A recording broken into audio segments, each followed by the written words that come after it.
Okay. Uh, but then I guess, without further ado, in this floaty matchup, we're gonna be here a while. Yeah, we're beginning.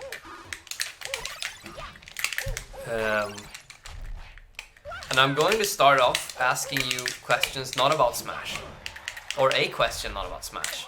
Wow. Which is, have you played any games or been a part of any game community before the Smash community? Yes. So I think this would, if I may, since I'm a very old fart, I actually started playing Melee around the time, not around the time of its release, because I didn't have a GameCube at the time, but when I was 12 or 13, we got a GameCube around 2005. After some time, we got Melee. Then we didn't have Melee because we had Brawl instead, and that wasn't so much fun. So we traded that away, and I started playing Dota. Dodo. And I didn't become very good at Dota, but I played with some very skilled players. Some of the best players in Sweden that were just above the best. Just beneath the best. Below.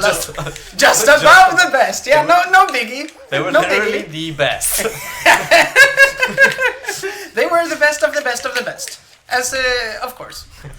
But yeah, by pure luck, because some of my former classmates were really good, and they had friends who were even better.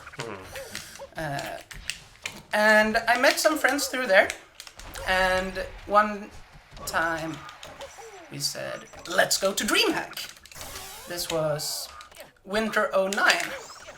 And we went there to play Dota, and it was fun, and when I got there, Swedish Melee legend Helios had set up a booth that actually had a small Melee tournament on DreamHack in winter '09 called Amateur.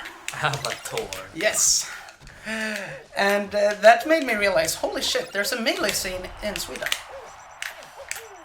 So I joined the Melee... And not Brawl, you mean? Yes. Because you were under the notion that Brawl was the game you would play. Yeah, like... everybody moved on in the casualty world. Oh fuck. Once you get a new game, you play the new game. And I loved Melee, I didn't love Brawl, but I didn't think much of it. Oh, he did it. Yes! We get a rematch! This is so exciting! He likes you. Maybe he's a fellow... Oh no, people are quitting on me. Usually the mid tiers stick together because you all get quitted out all the time. But yeah, so I played in the Dota. Amateur. Yes, I was quite upset because the tournament had random seeding. Yeah. Fair enough. And it was on day one. It was a team tournament. I entered under the tag Axeman. Axeman. Yes, I didn't have the ISA nick at that point in time. The people that I played Dota with didn't know me as ISA. Was it axe like Dota axe or axe as an axe? AXMAN. Okay. All right. I wouldn't know. But presumably it's from my real name, which is Axel. Oh yeah. It wasn't my presumably. It wasn't my idea to name myself Axeman. Oh, okay. I think my teammate was Porkman for whatever reason. Oh. But yeah. Was it Luderix? It could have been. I met him only a few months after, actually. But no, it was some random scrub. Okay. Yeah. That I played Dota with. Yeah. But yeah. So I definitely have played Dota. I am quite prominent at Pokemon, competitive Pokemon. Oh fuck. Do people scout for Randall these days? Some people are nerds. I couldn't imagine. I am not a nerd. That wouldn't be cool. That would be Only cool kids allowed. We're toxic here. I am Dr. Mario. I am very cool. So you played Pokemon also? Yes, I have been a much stronger competitor in Pokemon than I've been in any other game. I was, at one point in time, I was the best or the second best in the world at the original Red, Blue, Yellow games. At a competitive level. Not at a speedrunning level, but at a, like, fight 6 versus 6. With my level 100 Mewtwo versus your level 100 Mewtwo. Yeah. That kind of thing. I also became a tournament director on Smogon, which quite mirrors what I've done in Melee. Host a lot of tournaments, handle people with bad attitude, fun stuff like that. So, to summarize, yes, I have played other games than Melee. That's cool. Thank you! I am very cool. How have you enjoyed Pokemon and Dota in contrast to Melee? Like as scenes? As scenes, Yeah. very differently. I have not stuck it out in Dota. I am not active anymore. I have not played for several years. I am still somewhat active in the Pokemon community. And it's very different. I would say that the Smash community is easily the one I prefer. Because? Because it's very friendly and it's very offline. You get to know everybody in a way that you really don't in an online setting. And in my day, when we didn't have netplay on the Stone Age, you had to meet up with people to play them. Yeah. So you got very friendly with the people that you had to face every time you traveled for an hour just to get beat up for stock and taunted repeatedly. So the Smash community is very intimate, and that's why I like what I like about it. I don't play Melee seriously anymore, and I don't attend locals as much as I used to either.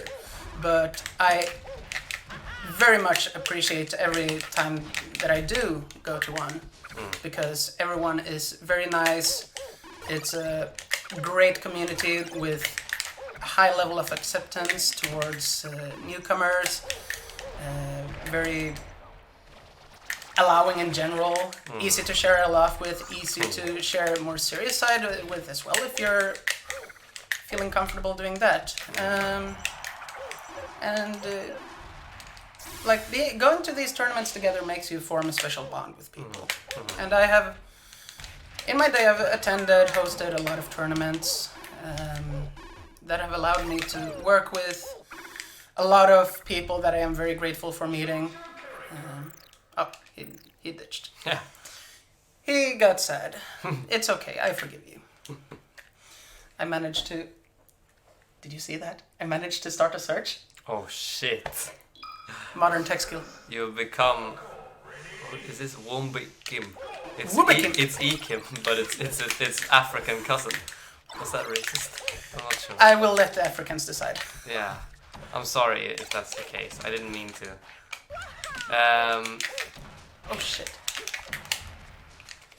No. There, Falco! How was the scene compared? Because you mentioned a lot of about both how it was when you started and how it is now. How was the scene when you started? Like, how many people played? Oh shit. Where did you play?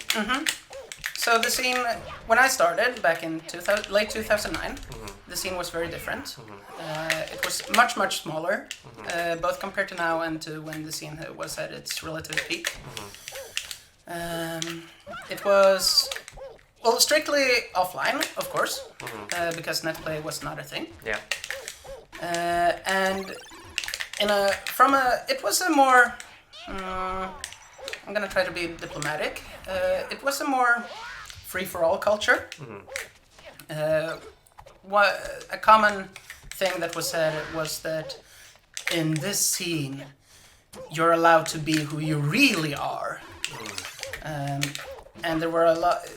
The scene at that point in time contained a lot of in Sweden, I should say, this is not true for the international community, but in Sweden and in Stockholm, the scene was quite racist, quite homophobic, not to the extent that gay people got bashed, but there were a lot of gay jokes and whatnot. Yeah. It was very tolerant towards those that were otherwise not exactly on society's favorite side. So it was a hostile environment for many. And I think this turned people away. And the scene didn't really grow. The people who stayed loved Melee. Everybody at that point in time lived and breathed Melee so much. This was also during the time of Melee versus Brawl Wars. So there was a lot of prestige in being very adamantly Melee. Yes, and definitely not very accepting towards other games. Remnants of this can still be seen today. Yeah. But it was even worse Back then. Yes, I would argue that it was. Where did you play? Or where did you meet? We played in a local store in Stockholm called Dragon's Lair. I think I inadvertently did a shield drop. This is big for me. How did it feel? Surprised. But So yeah, Dragon's Lair. Yes. And it was a sweaty cellar, tucked far away into the basement of the store. It was good for the time, and it had a very gamer atmosphere, being this sweaty place. Yeah. Dragon's Lair, of course, also hosts Magic the Gathering tournaments and Yu-Gi-Oh! the like. Pokemon TCG. Yeah. And it was a very interesting place, you know. I go there from time to time still. It's been a while now, but it's a cool place with cool people that work there. So I liked it, but it was difficult. You need to access the TVs that we had. You needed a key there, and I think only one player in our group at the time had a key. Otherwise, we had to ask Light Dash, which was The fighting game community. Exactly. Yeah. And I don't think that we knew them all too well. Some of us did. I definitely did not. So there were times when we got there and we just couldn't play because the TVs were unavailable. You're like, oh well. Okay, sucks to suck, I guess. Fortunately, there was a player still active in the scene. Maybe he's watching, Jack. Lived very close by. So we often ended up going to his place, which was not 2 meters, but 2 minutes away from the Dragon's Lair venue. Yes. And we continued playing there. And I think that it's fair to say that at the time it was much more of a thing to go to people's houses and play. Smash Fest were more prominent. Yes! Yeah. And not like calling it a fest feels like a bit redundant. Yeah. Because we just if you didn't play at Dragon's Lair, at least in Stockholm at the time, I couldn't do a shield drop. You tried. I tried, I That failed. was cool. There you go. Undefeated on unranked. Yeah? Yeah. This is true. But yeah, I have invited a lot of people to my home that I've never met before, so that they could play Melee with me. Similarly, I've visited a lot of people that I've barely known for the sole purpose of playing Melee and hanging out and having a good time. And that's something that, with the advent of better structured locals and primarily that, but also net play in a sense, going to someone's place to play Melee is a bit of a thing of the past, and I can miss that. Because that was also something that grew the community. Yeah. He didn't roll in. I am so disappointed. I feel like it still happens in Stockholm, but it's just that people are more like they invite their friends and they play Melee. Yeah. I don't feel like people post on the Facebook anymore, or No. and just like anyone who wants to come, just come and hang out, you know. Yeah. At the time, we had a Swedish forum, separate from Facebook. Discord didn't exist at the time. Smashboards had played out its role for Sweden.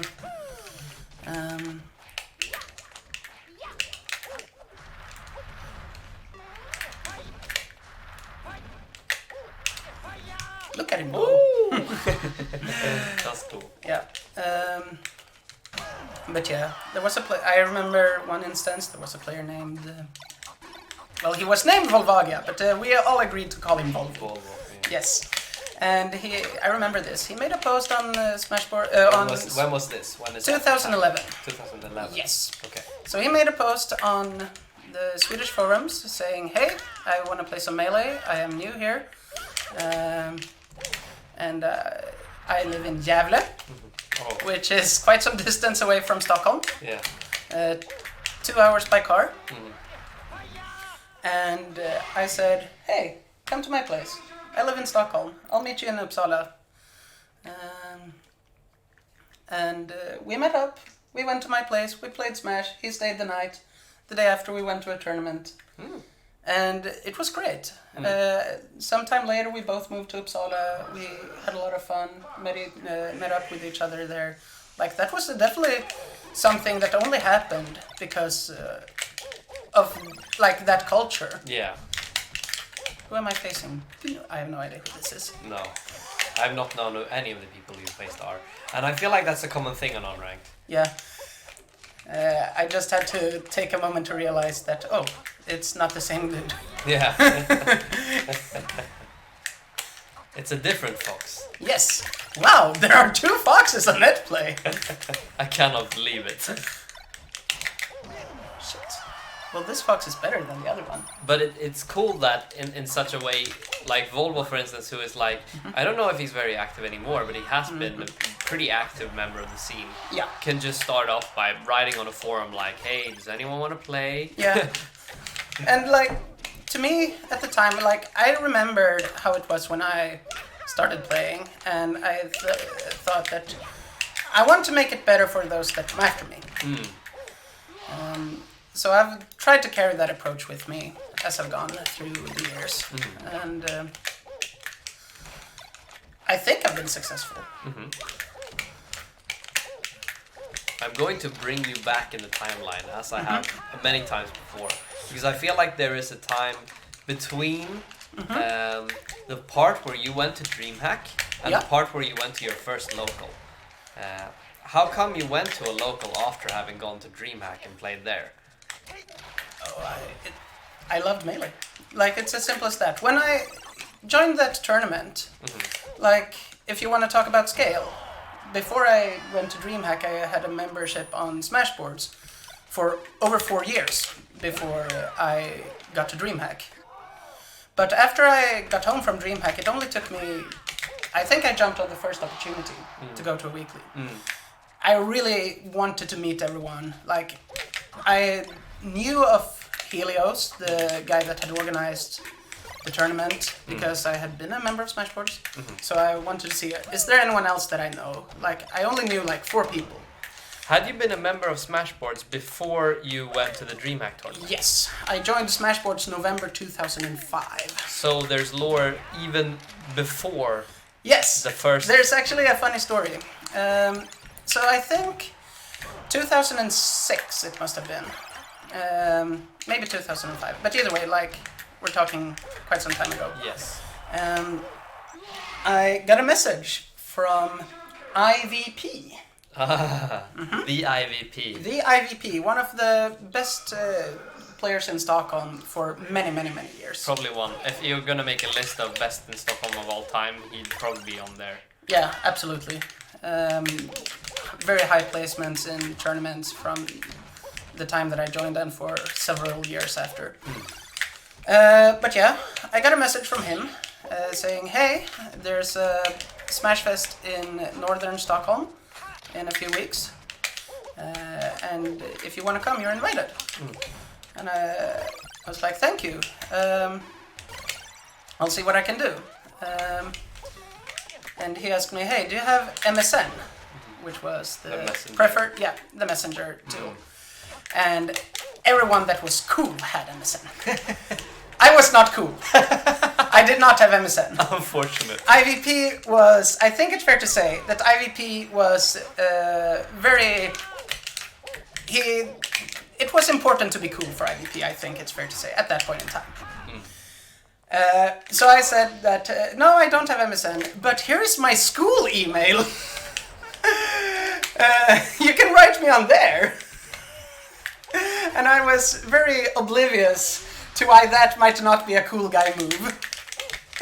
I didn't get contacted afterwards. He didn't write to your school email. No! Can you imagine?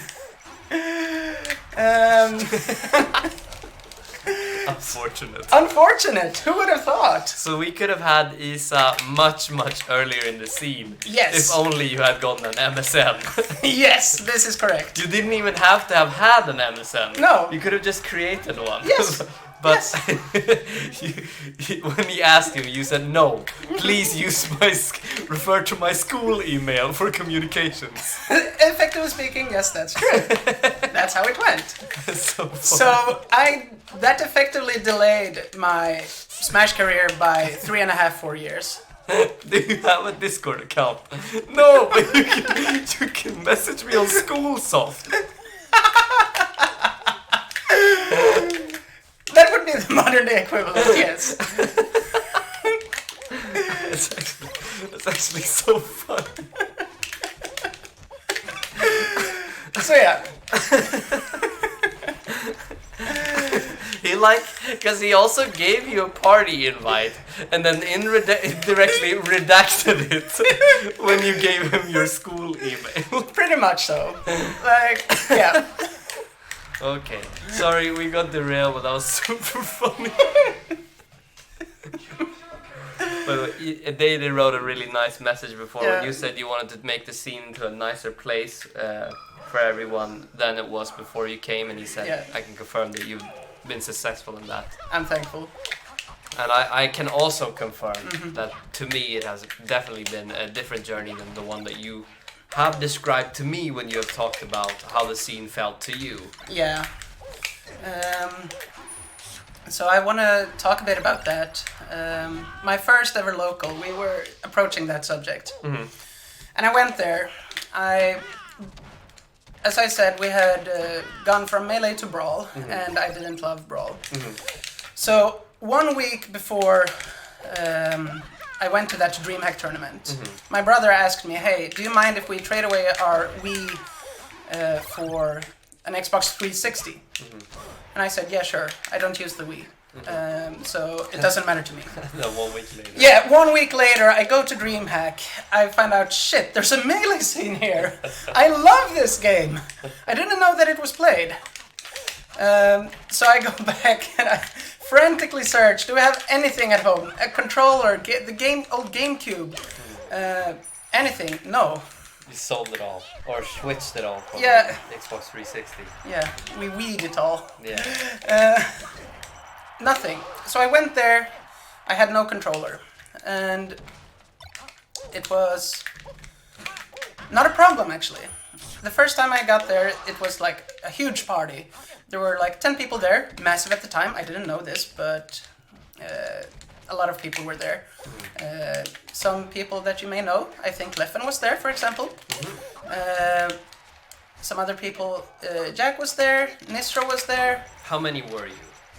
Roughly 10. Okay. I don't remember everyone, but a lot of the people that actively played Melee at the time was at that local. AIP? He might have been there. That's very possible. I had a great time. It was wonderful. We had a lot of fun laughing together. It was a very for all of my words about the community of its time, like that particular moment in time was very fun and very emblematic of the good sides of it, because it was easy to talk to everyone. They might, like, you know, give you a friendly rib, and you played along with it, and you went on. I got to borrow a controller, I had a good time. I was super pumped. My second experience was very different. Once again, I still didn't have a controller. Got there were two people there. Don't remember exactly which ones, but they didn't speak much. I was too nervous to ask, can I borrow a controller? One of them even asked me, do you want to borrow a controller? And I was so intimidated because they were so much better than me that I said, no, it's fine. Please, don't beat me. Yeah, pretty much. Like, it was not a party mood anymore. It was...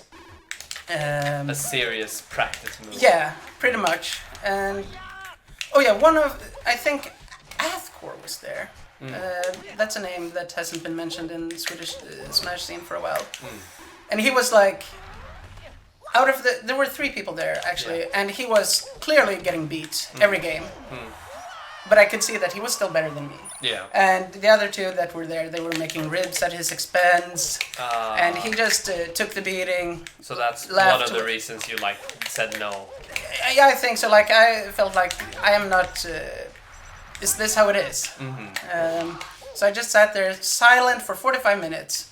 Like, shit. Then came Jack, and he was like, hey, I have a controller, do you want to play? And I had played with Jack on my first time, and I knew him a bit. So I was like, yeah, would love to. And we played, and he beat me, but not by too much. So I had okay, this is a good time, this is okay. And we played for like half an hour, 45 minutes, and then another player came. He had his own controller, of course. He took my place, and I didn't play a game after that, I think. Okay. And I was like, this sucks! This absolutely sucks! Yeah.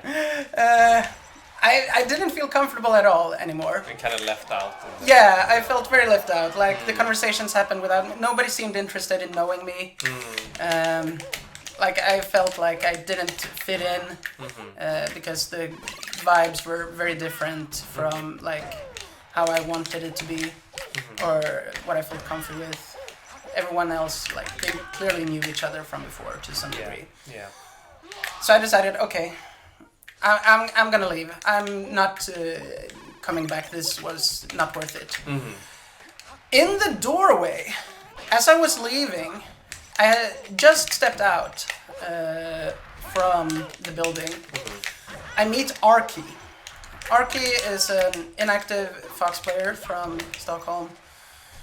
I met him, and he was genuinely thankful to see me there. We had met on the previous local, and he was like, hey, you like board games, right?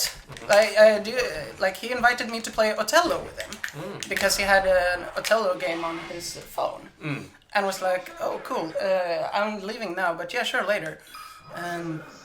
Like, we spoke and had a genuinely good conversation, and like, he cared, and he made me stay. If I don't meet him there, I'm not sitting here today. Yeah.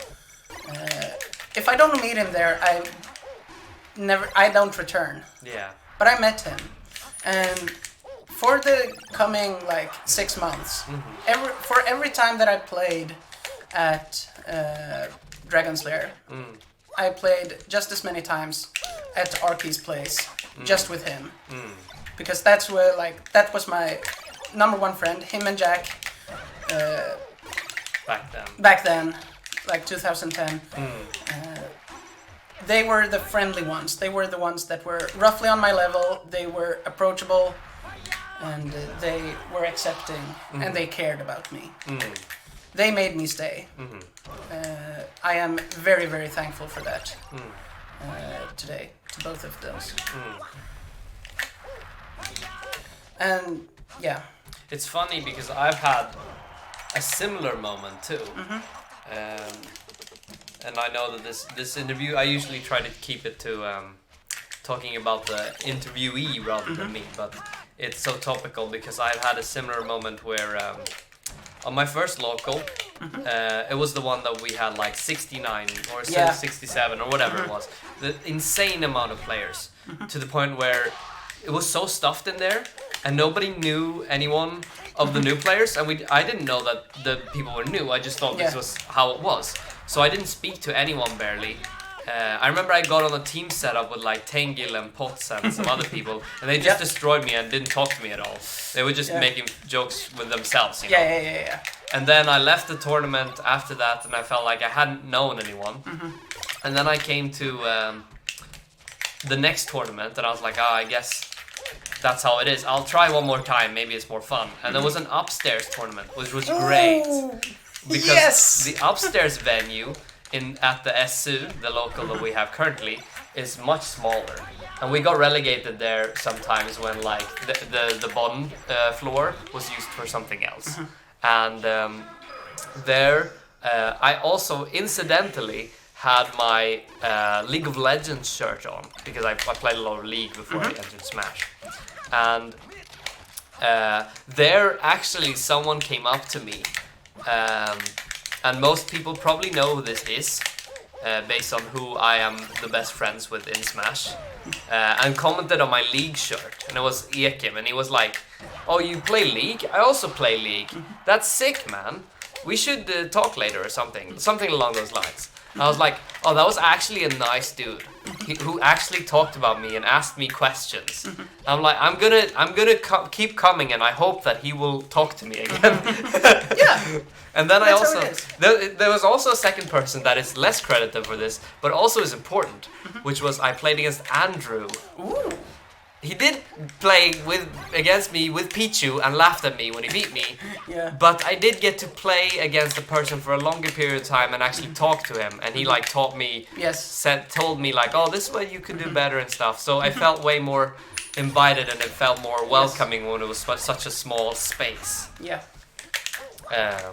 So there's definitely like those moments for some people where it's like I have a critical moment where if I stay.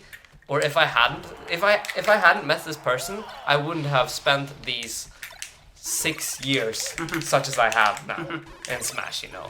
Which is kind of insane. And it's all about those small moments, and being interested in the new people that you meet, talking to them, interacting with them. That's how you foster a community. So then you started playing with Arky and Jack instead. Yeah, primarily those two.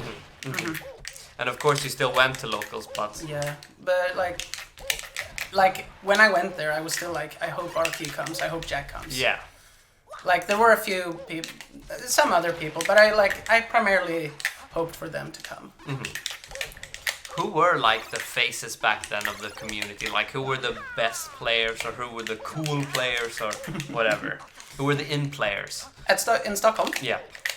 You had the aforementioned IVP. Still a cool guy. Yeah.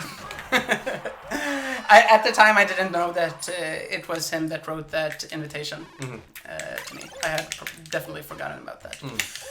But yeah, the top players at the time that... were big names in the scene. IVP, Nesro, Pepito, and an up-and-comer called Leffen. Yeah. There we also had Jadde. Yeah, of course. The legend. The legend Jadde. Silent as ever. Yes. Back then too. Let's see. AJP. Yeah. Nice guy. Very nice guy. Most well known, not so much for his success in tournaments, but for his, at the time, insane quality of YouTube recordings. Yeah. Shit. I fucked up. And there were other. Athcore was not a top skill player, but he was prominent in his own right as a community member. Jack, Arky, Rocky lived in Stockholm at the time. Yeah. Up and coming. Those are the ones that I can think of for the time being. Yeah. So that's what about the Swedish scene? Who was the best player in Sweden at that time, and how did that look? Armada. Oh, Dardidoda. the classic. Yep. Kalle W was the undisputed second best at the time. Third best was Dev. I think Dev lived in Stockholm for a time. Maybe not that time though. And I think at the time of me joining, IVP was considered fourth best in Sweden. So Gothenburg was clearly the better region of the two. At the time, yes.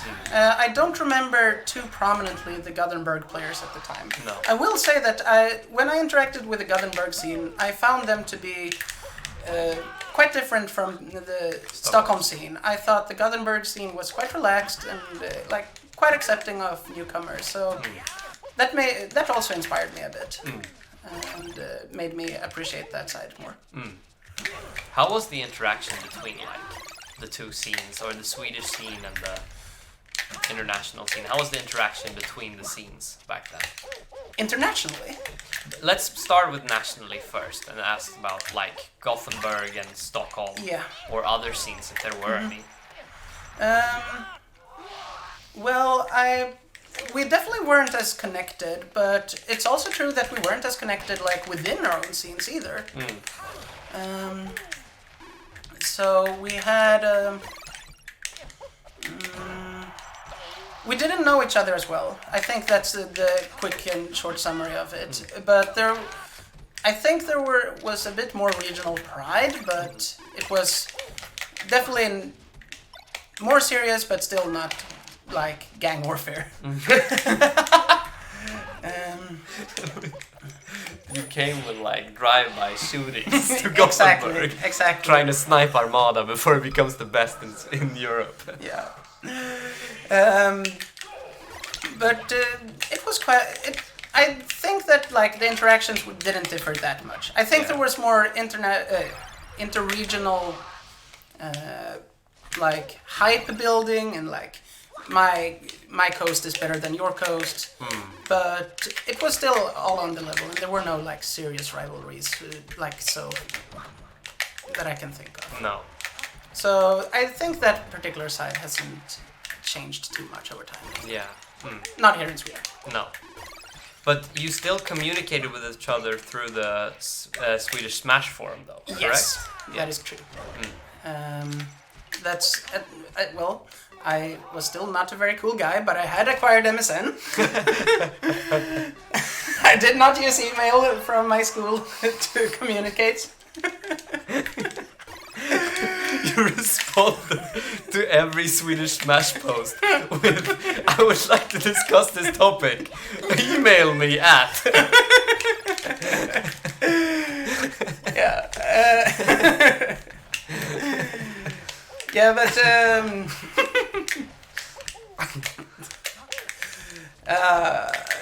I lost my train of thought. Yeah, me too. I lost your train of thought. Oh, fuck. And then it's somewhere on the floor. We were talking about the scenes connectivity between Sweden, Stockholm and Gothenburg, but also then I'm guessing to similar vein, the international scene was also a bit less connected than it is now. Absolutely. People have probably seen various scenes from smashboards and various documentaries and whatnot, with people from USA saying, "Oh, Armada's maybe a top 15, top 20 player." The scenes barely knew about each other on an intercontinental level. On a European level, things were more fleshed out.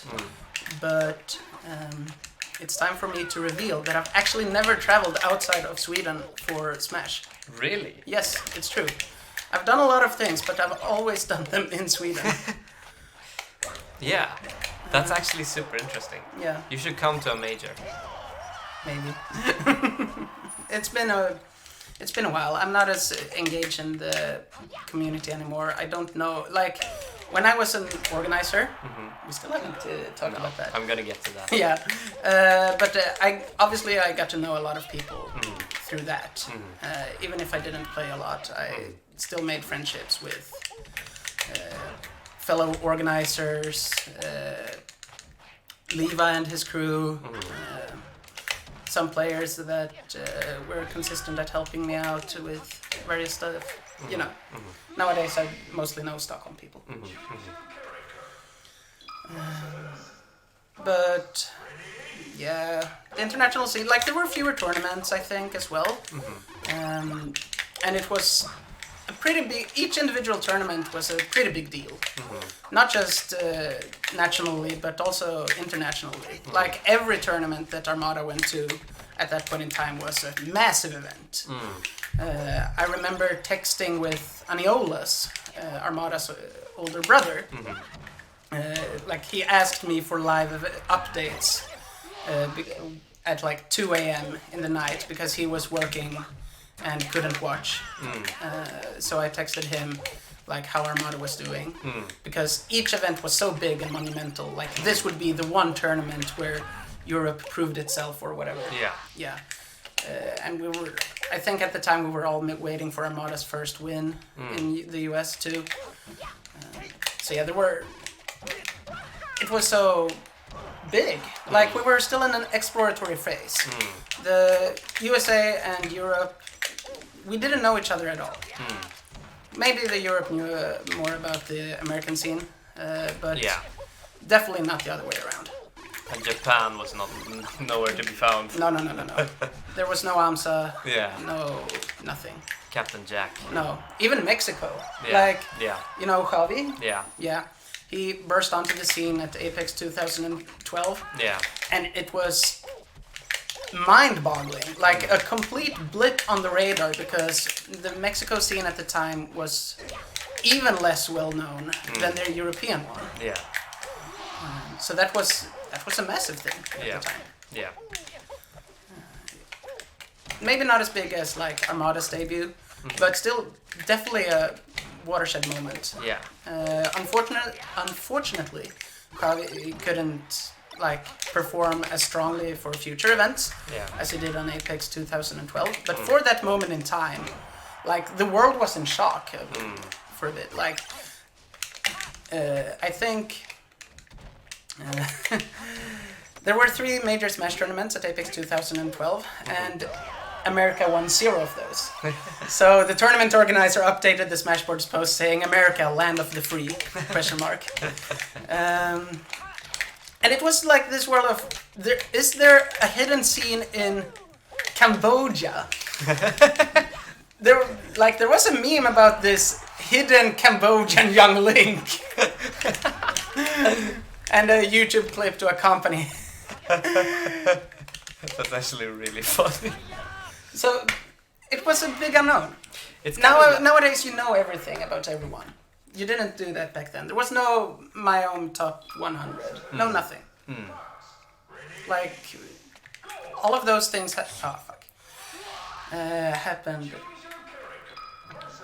like 2013, 14. It took a long time for the scene to really get established into shit. What were the tournaments back then? You talk about the locals, but what were the actual Swedish, European? Who organized them and what were they like? Well, there was one tournament organizer that... of course. Okay. Redacted tournament organizer. Right. That I worked quite a lot with over the years. There weren't a whole bunch of tournaments in Sweden at the time. Helios, as I mentioned previously, when I joined, he hosted a tournament series called Svar. Okay.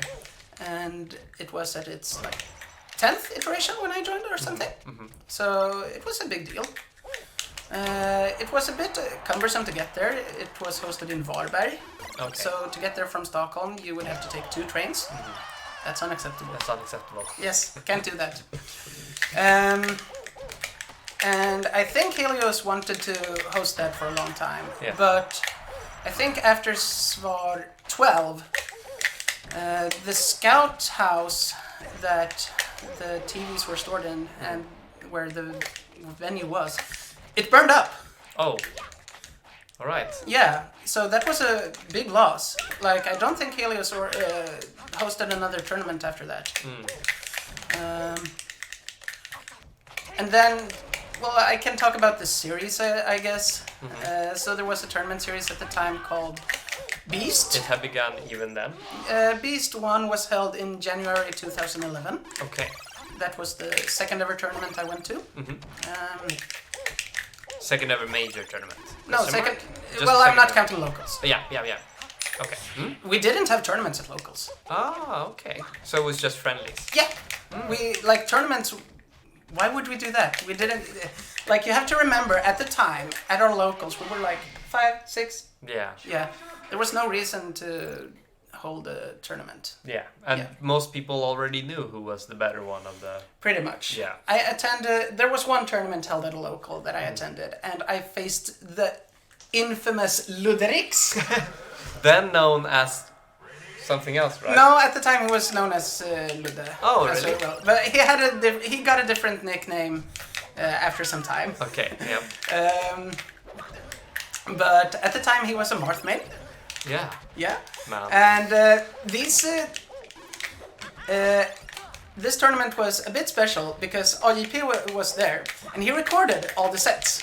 Oh, shit. So this incredibly ancient tournament set, technically my first, even though I don't count it, from like April 2010. It exists on YouTube between me and Ludde. Still? Yes! That's actually so funny. Yeah. It's uploaded on my very old YouTube account. Okay. And I play horrendously. Well, I beat Ludde, so he also didn't play that well.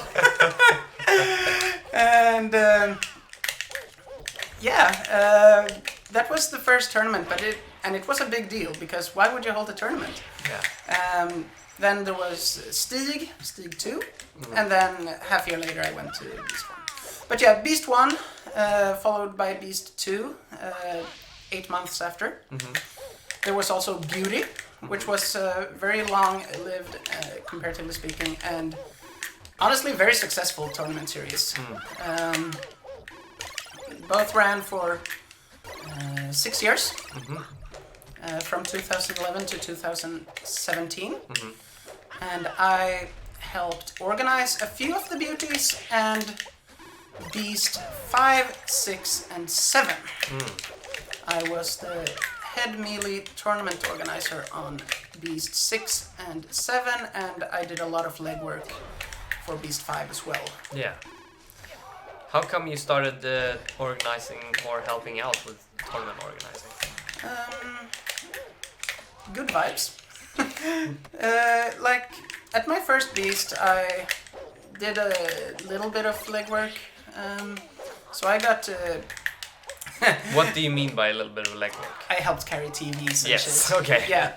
And after some time, I started... getting involved in doing seeding. Like, I helped... Like, at the time, the 2 seeders were Redacted and Armada. And like they were organizing the tournaments, they knew people, they seeded people, did stuff like that. Armada was very, very involved with the community at the time, not just as a player but also as an organizer. Even though he wasn't the main host, he was still like actively looking at oh shit, the Ditto. Yo. Yeah, but Armada was looking at the brackets, making sure that there were no clashes between regions. Like that was a very big thing at the time. I don't think it is now.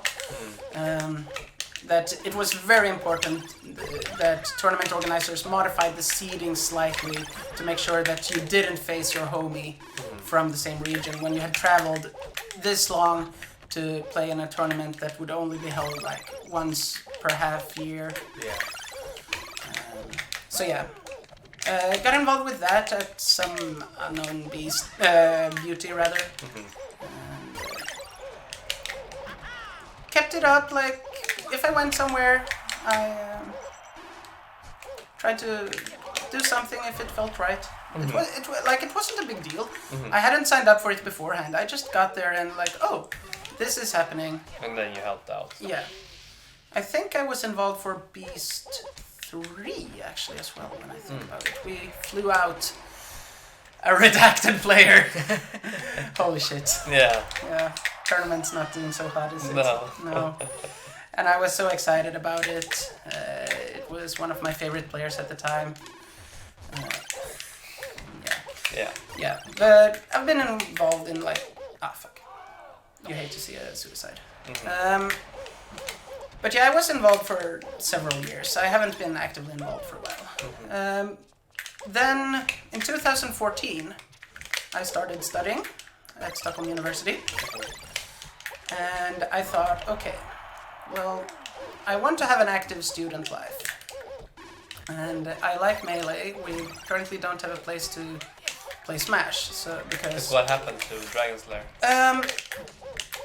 What happened was that in 2012 we moved from Dragon Slayer to a retro game store, and the retro game store didn't make it more than a year, so it had to close shop, and I think we like pretty much lost our contacts with Dragon Slayer people as a result. So we just didn't move back. I think it was some kind of apathy. We were definitely in a regional dark age.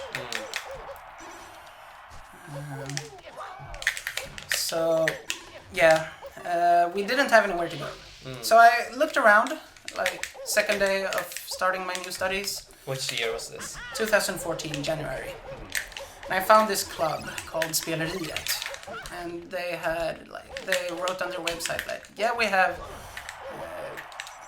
Warhammer, we have League of Legends community here. So I went there and I said, hey, I want to play Melee here with some people. Would that be cool? And the dude that ran the place at the time, called Max, was like, yeah, that's super exciting, cool, absolutely, let's do it.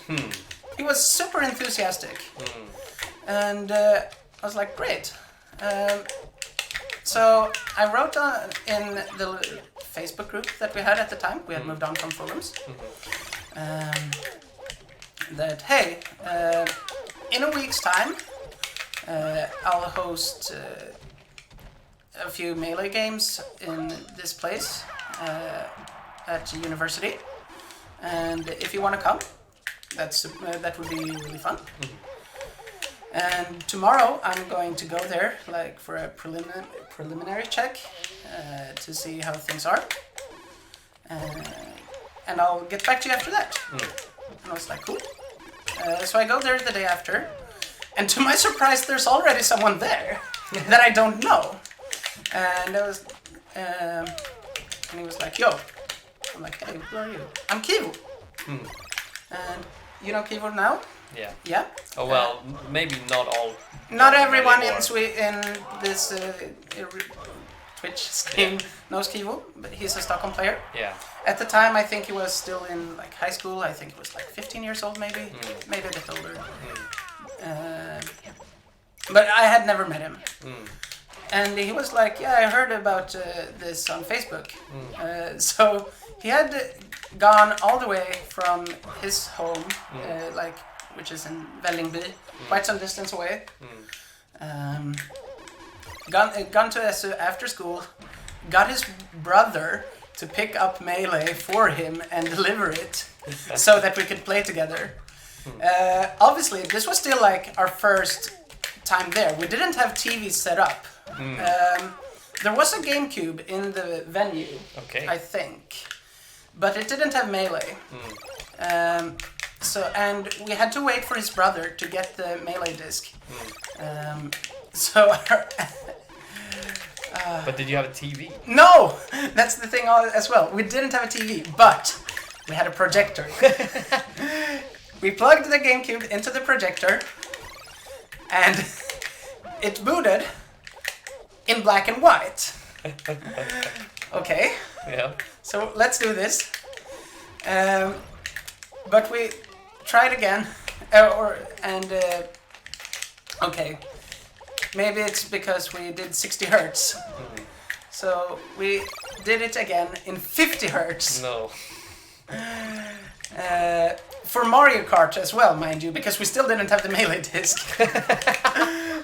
I think this is how it goes. It's been so long that my memory gets a bit jumbled up. But Yeah. long story short is that we end up playing Mario Kart on a projector Oh, 50 hertz. on 50 hertz, and I don't remember if it was also black and white or not. I hope it was black and white. And you just stuck to 50 hertz. Yes, I think so. You're So- like, whatever. Yeah, like it's Melee. Yeah. It's what we came for. Yeah. So yeah, the week after, like the official debut, I think we still didn't have TVs. Mhm. I think we were 9 people, which was a shit ton. That's actually a lot. Yes, that was so much. Mm. If I remember correctly, we have some real Stockholm legends such as the TOing crew. 7 bananas. 7 Bananas and his gang of people that always change their nicks, so it's impossible to talk them in retrospect. Such as Polisen, also known as Game Rancher, also Yeah. known as many other things. Yes, we also had Carl Baker for Botkyrka 2010. Which is dog. Yeah, Right? Dadlar. Dadlar. Honestly, I tried to keep track of them, but even today, I have no idea how many they were because they mixed the names up. they talked like in similar styles. We didn't want to get tracked down. Yeah, I don't know. It was fucking impossible. But yeah, they were early adopters, and are still active to this day. Some of them. Yeah. Yeah, and we had a lot of fun. Back at that point in time, I was, they were new. They had never played versus other people before. So I beat them 1 versus 3 with my Marth. But this was after the documentary came out, right? Yes. This was 2014. The doc came summer 2013. So a happy coincidence there. Our Swedish Melee scene had really hit its low during that summer. I didn't expect 9 people to show up. Yeah. I was amazed. Had you seen the documentary at the time? Yes. Okay. I didn't think, but at the time I definitely didn't think that it would make a big impact. Yeah. I thought this was cool. I'm happy our Finished. community did this. Yeah. Mm. Yeah. Pretty much. And the week after that, I don't remember. I think we had managed to get some TVs at the time. Yeah. We were 23, I think we were, and that was a national record. There had never been more people attending a weekly anywhere in Sweden Oh shit. at the time. 23. 23, January 2014. Do you remember any names from that tournament that are prominent now? Maybe it's hard to remember, of course. It's mostly the same. I think, I don't remember the specific names. I think Master Kai was there. He's a player I should have mentioned earlier. He was active 2010 as well. Did he start then, or had he been? He had been playing for a long He had time. been of course. playing for a time. He was good back then too. Yeah. Master Kai was there. Jadde was there. Jadde was the best at the time in the Stockholm region that played an SU. Still might be. Yep, still might be. I think the aforementioned TOing crew was there. I don't remember all the names. Tag yourself in the chat. If you were there, Yes. tag yourself in the chat. Some other early adopters were the artist today known as Dennis. Nobody. Exactly. At the time known as Nobody. Also has been known as Prips. Yes. And his friend Andrew that you mentioned. Yeah. Yeah. We had Neffe, Gale, Tengil, Yeah. Arson, Yeah. another legend. Yeah. Fau. Yeah. Fau was there, definitely. Okay. Fau and Kivo started a crew after some time. LM. Slime. Slime was there too, that's correct. Ashtray. Ashtray might also have been there, yes. I don't think Manio or Xelius were there at the time, the brothers. The Stockholm brothers. Yes. Not as well known as the Armada sibling. No, Trio. but there are 3 of them, and they are all good. Yes. Yeah, I think that's about it. But all of those names mentioned were like some of the early adopters. And they all contributed to the scene in meaningful ways. Dady was he wasn't there at the start actually. He came in after. I'm also thinking Acid Love Boy. Yeah, BM Deluxe at the time. Was there just a culture of switching names back then? Why does nobody keep their tag? I've done it. Don't ask me. You've done it too. I've never switched my tag. Yeah, that's what I'm saying. Oh yeah, okay. Same. Okay. I've also never switched. Yeah, it's true. Well, apart from Axeman. Oh shit, I lost. What if you... Oh shit! Undefeated streak ended. Almost undefeated, but your Sheik is undefeated. Do I start as Sheik if... Yes. Amazing. So you don't have to press anything. Okay. You can save your hands. Amazing. From 1 A press. Somewhere there's a meme here with the 64 A press video, if you know what I'm talking about. Yeah. I like that video series. Yeah. But yeah, there were like some names, and a lot of people have returned, quit and returned over the various years. Yeah. But a lot of people like helped to make the scene grow, brought their friends in, assisted with TOing, finding potential new revenue avenues. It was a very communal spirit. And for me, when I created that, it was very important for me to have that communal spirit. I wanted it to be a fun place. Admittedly, my original vision was just for people attending SU. I didn't think that anyone from outside SU would actually come. Which is the majority of the people who come nowadays. Yes. Yeah. So I was very surprised, but that just shows you how big of an interest there was at the time. Yeah. And how did it feel for you as the organizer when it went from first time 2, you're like, okay, and then there was 7 or 9, what was it? Yeah. And then 20 something, you're like, oh shit. Yeah, I was so proud. Like, I started this, I ran the first 1.5 years of SU Smash solo. And I tried to make sure that everyone had a good time. And the scene got bigger and bigger. Where mentioned did you get the TVs? Sorry. I honestly don't remember. Yeah. They were just there. Yeah, I think like people volunteered. I think that's honestly it. People said, I have a TV at home, I can bring it. And that was the spirit. Like a lot of like the Wii's, the GameCubes that we have there as well. People volunteered them, bought them for cheap at Blocket, Swedish Craigslist. Yeah. And we're like, yeah. And never asked for anything. It was very communal. I am very proud of what we did as a community. And very thankful for the people that were there to help build it. And it did keep growing after that. Yes, it grew a lot. Like the biggest that we ever were 70 something. Yeah, that was the first one I started. Yeah, and we made that number like 2 or 3 times. Oh really? Yeah. Pretty much. We're 68 one time, 69 another time. Yeah. And yeah, I don't know if I was there. Oh shit, big lag here. Yeah, I think it's on his end. You see the ping is 231. Oh no. So he's a lagger now. Oh no. Do you enjoy this part? No! I have never. Oh my god! Finally. I think. Okay. Unranked experience. Yeah. Okay. I'm gonna. Are you okay? Hey, dude. He's just gonna hang out in 200 ping. Yeah. Okay. There we go. What do you think happened? He died. And then He went to heaven. Yes. Okay. Yeah. And when his soul was released, that's when the Wi-Fi signal got clear again. Oh, of course. Yes. So spiritual blockage. Oh, he's so dead. Oh, scar jump. Not really, but almost. Yeah, Almost. that's cool. Thank you. Yeah. I counterpicked him.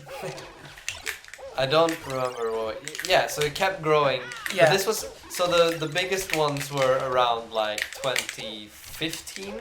right? Yes, 2015 was the relative peak. I think it was still kind of big at 2016 as well.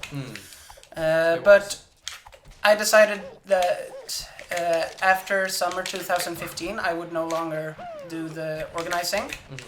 I was not gonna, like, I had been at every weekly, I think, at that point in time from the startup, and I knew that I wouldn't be able to continue doing that because of my studies. I was gonna have a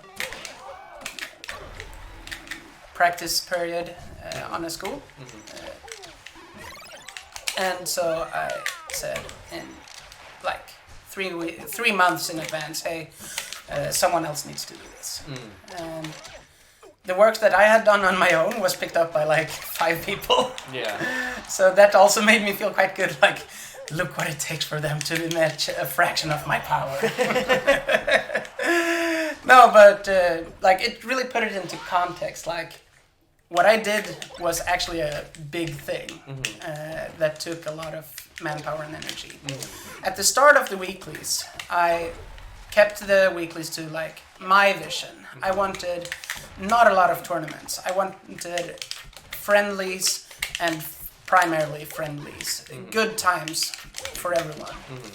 And people wanted more tournaments though. So we had a monthly tournament thing where you could qualify for a seasonal finale at the end.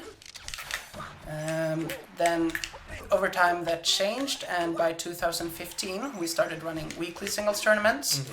And after some time there was a request, hey, can we do doubles?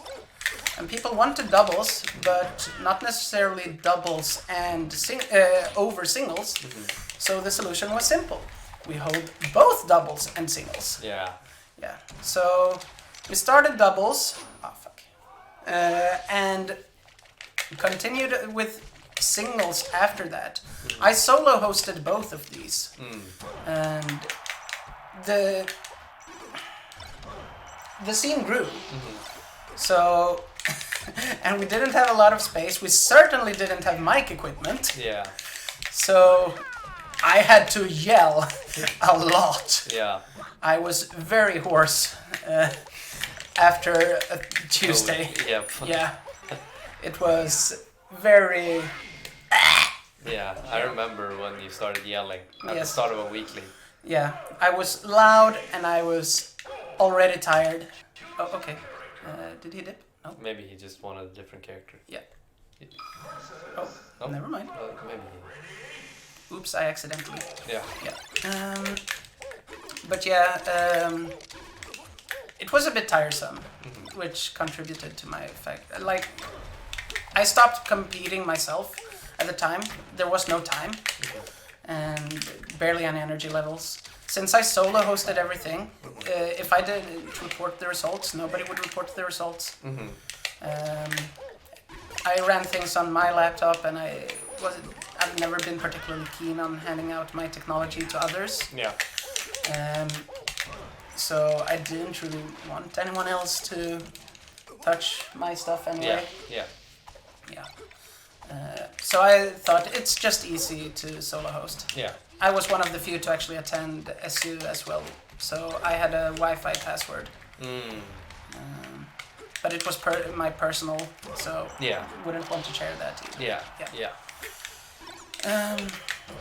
So it got more in line with the community wishes over time, but which helped the growth, I imagine. Like, we got really big, but it pulled the strain on me. So after that point in time, I decided to, like, I'll drop this. I'll keep my focus to major tournaments. I feel like in contrast to a lot of the other player spotlights I've done, maybe with exception to Flippy, I've not very much talked about you as a player or you as a competing entity, because from what my understanding of you, you have never really took the game competitively seriously. No. To the point where you're like, I want to make big ranking results, or I want to. No, that's completely true. I have never. a lot of people want to be the best. I wanted to be sufficiently good. And of course, the bar for being sufficiently good has changed over time. Yeah. But I have no real tournament results to speak of. I have the only money that I've ever made from melee winnings have been in money matches. I have never placed in the money at a tournament, I think. If I have, I can't remember it. And that's fine. I've never set out to do so. Yeah. So there's no tournament highlights like that. It's... Ah, shit. I got owned! Yeah. Shit! You did. Here we go. I'm bad at Marth, but I like Marth. So that's what we're gonna do.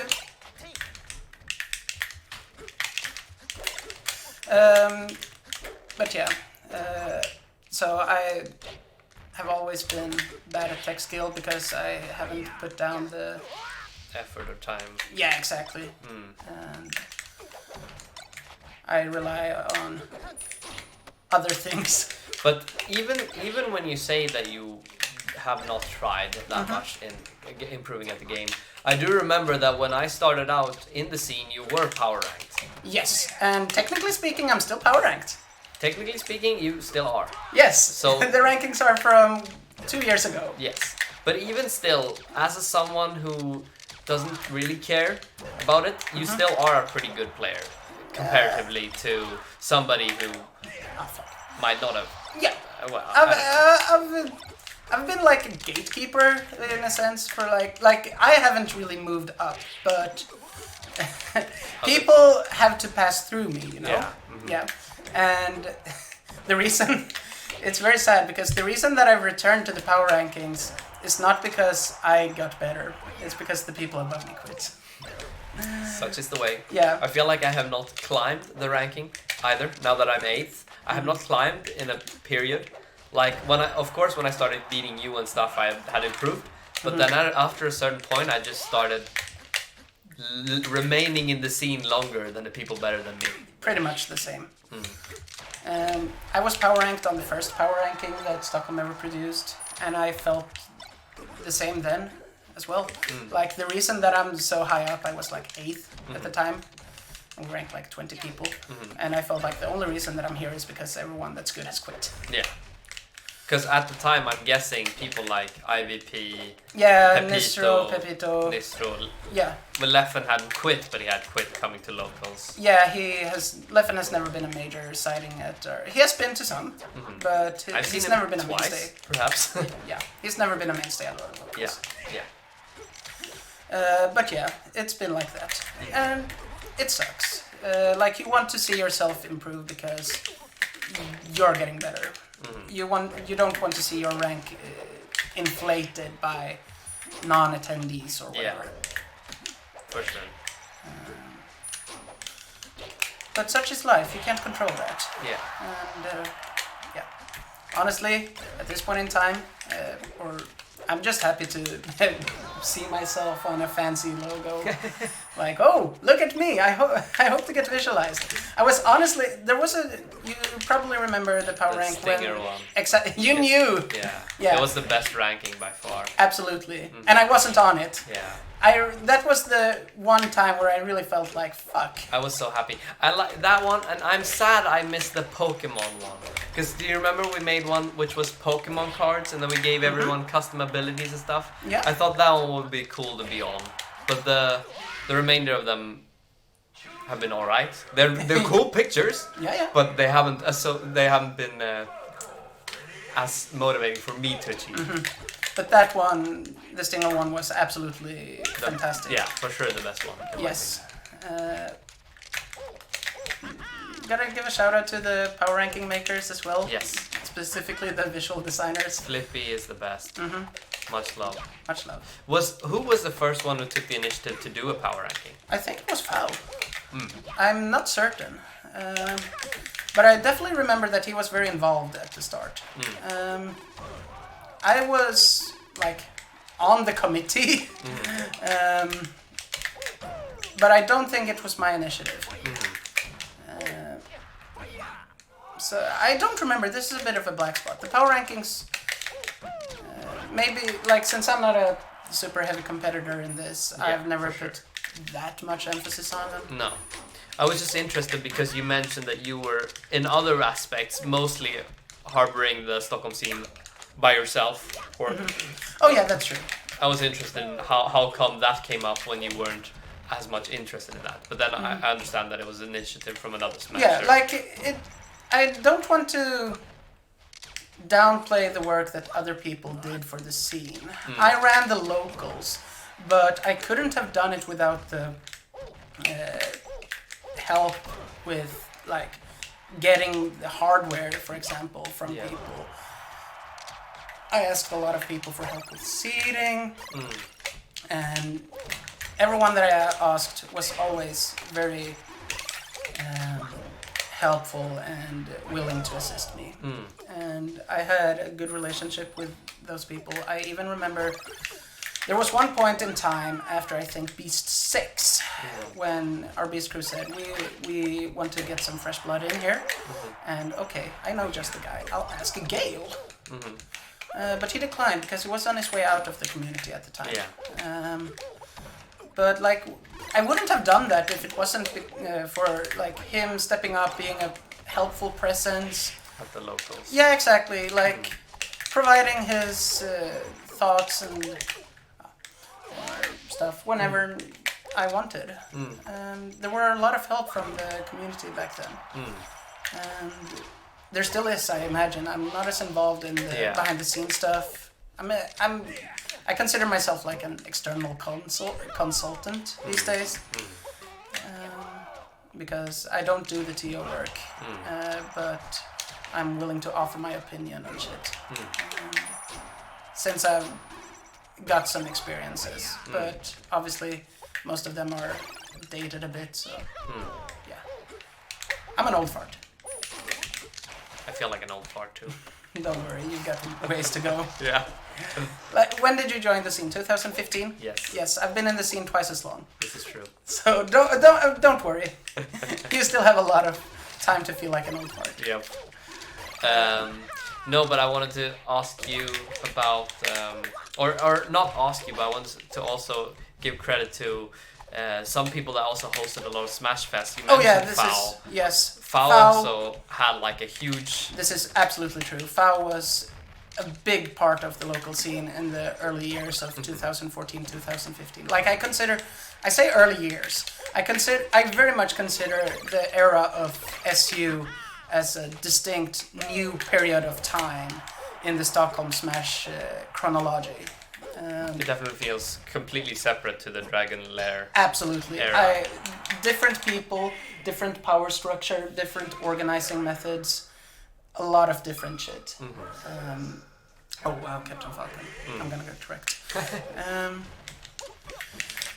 So, Fao hosted a lot of Smash Fests at his house. He was very active in inviting new people to play. Absolutely a very important figure for the scene. Very welcoming also. Yes. Just gave people food. Yeah. As well. He just made tacos and gave people. And it was just without a second thought. He was just a really nice guy. There were a lot of good times. Like the community looked different. Back then compared to now, and I'm a bit nostalgic. I love the community in its current shape as well. But it was super grassroots back then. Now it's just regular grassroots, you know. Yeah, you're always gonna be nostalgic also for the periods that have gone, you know. And that's fine. Like things change. That's okay. I'm not as active today, so of course I'm gonna think back. Same. I tried. Yeah, that's all. Yeah.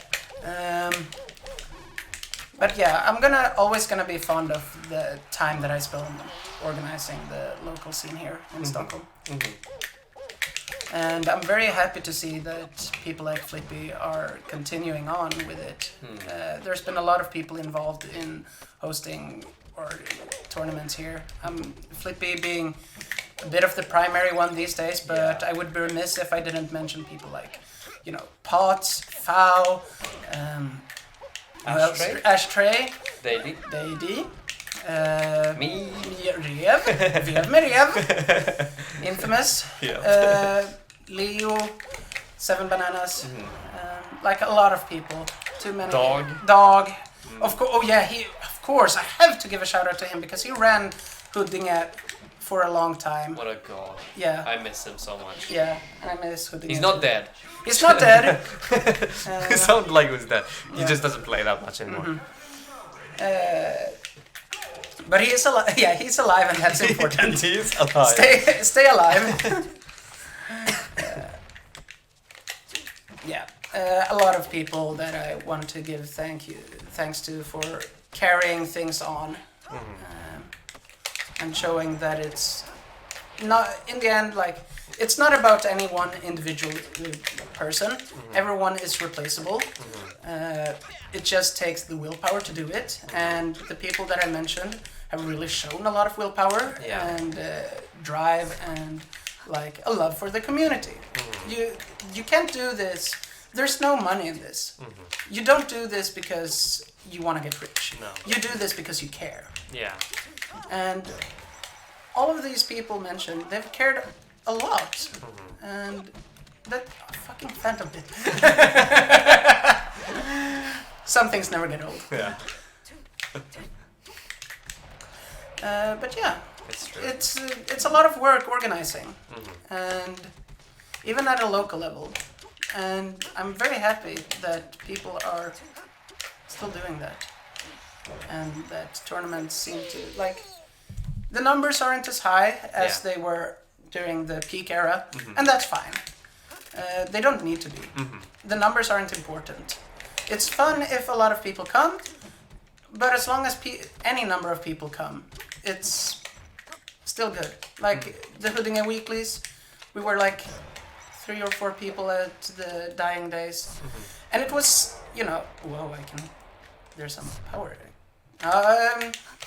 Like echo shit.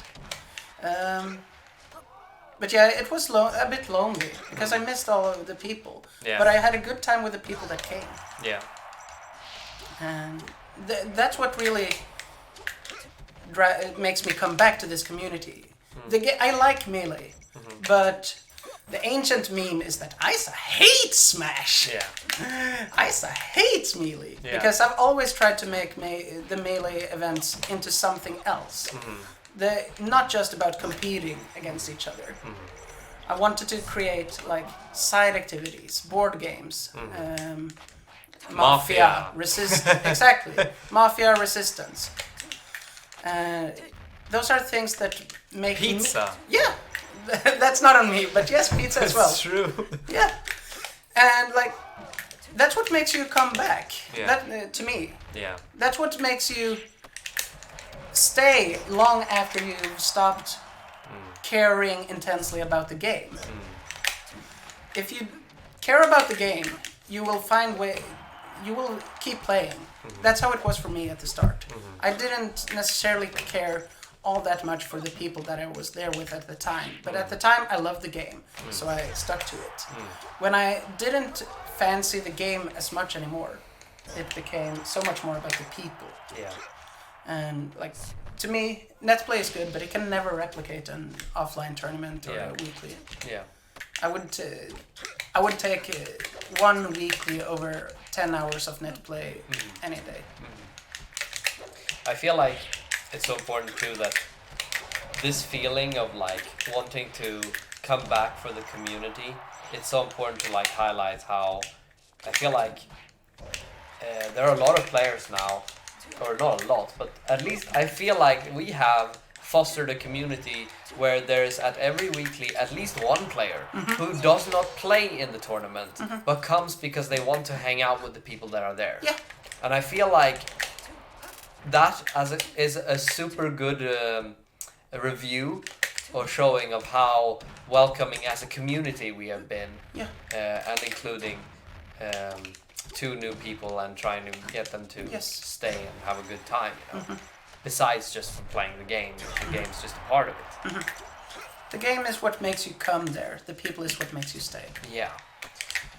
Bearing that in mind, though, I feel like in this current era, it's very important because we have started seeing, because as you have talked about, there's been Melee Dark Ages over the time where people stopped between the Dragon Slayer era and the SU era. I feel like after the huge boom where we were 70 people in 2015, people have slowly been tapering off. Yep. And our numbers hadn't really started increasing up until recently, actually, after Slippy. Now I see a lot of new people at the locals, and I want to shout out all the people who come now, who are like 14 or like 17, younger than the game. Yeah, that's super cool. And come out, and they started with the game, but hopefully we can keep involving them in the community and make them feel as much home as we feel. It's really how we grow. And I feel so weird knowing that there's like people half my age in the community. It makes me feel old, but it also makes me feel like this game has so much staying power. This shouldn't be a thing. Melee is 20 years old. Yeah. People should not be playing a 20-year-old game competitively, but here we are. And I'm very happy for it. Melee has been a big part in my life. I got my first apartment because I was friends with Aniolas, and he provided me with an apartment to live in for a year. That wouldn't happen without Melee and the community here.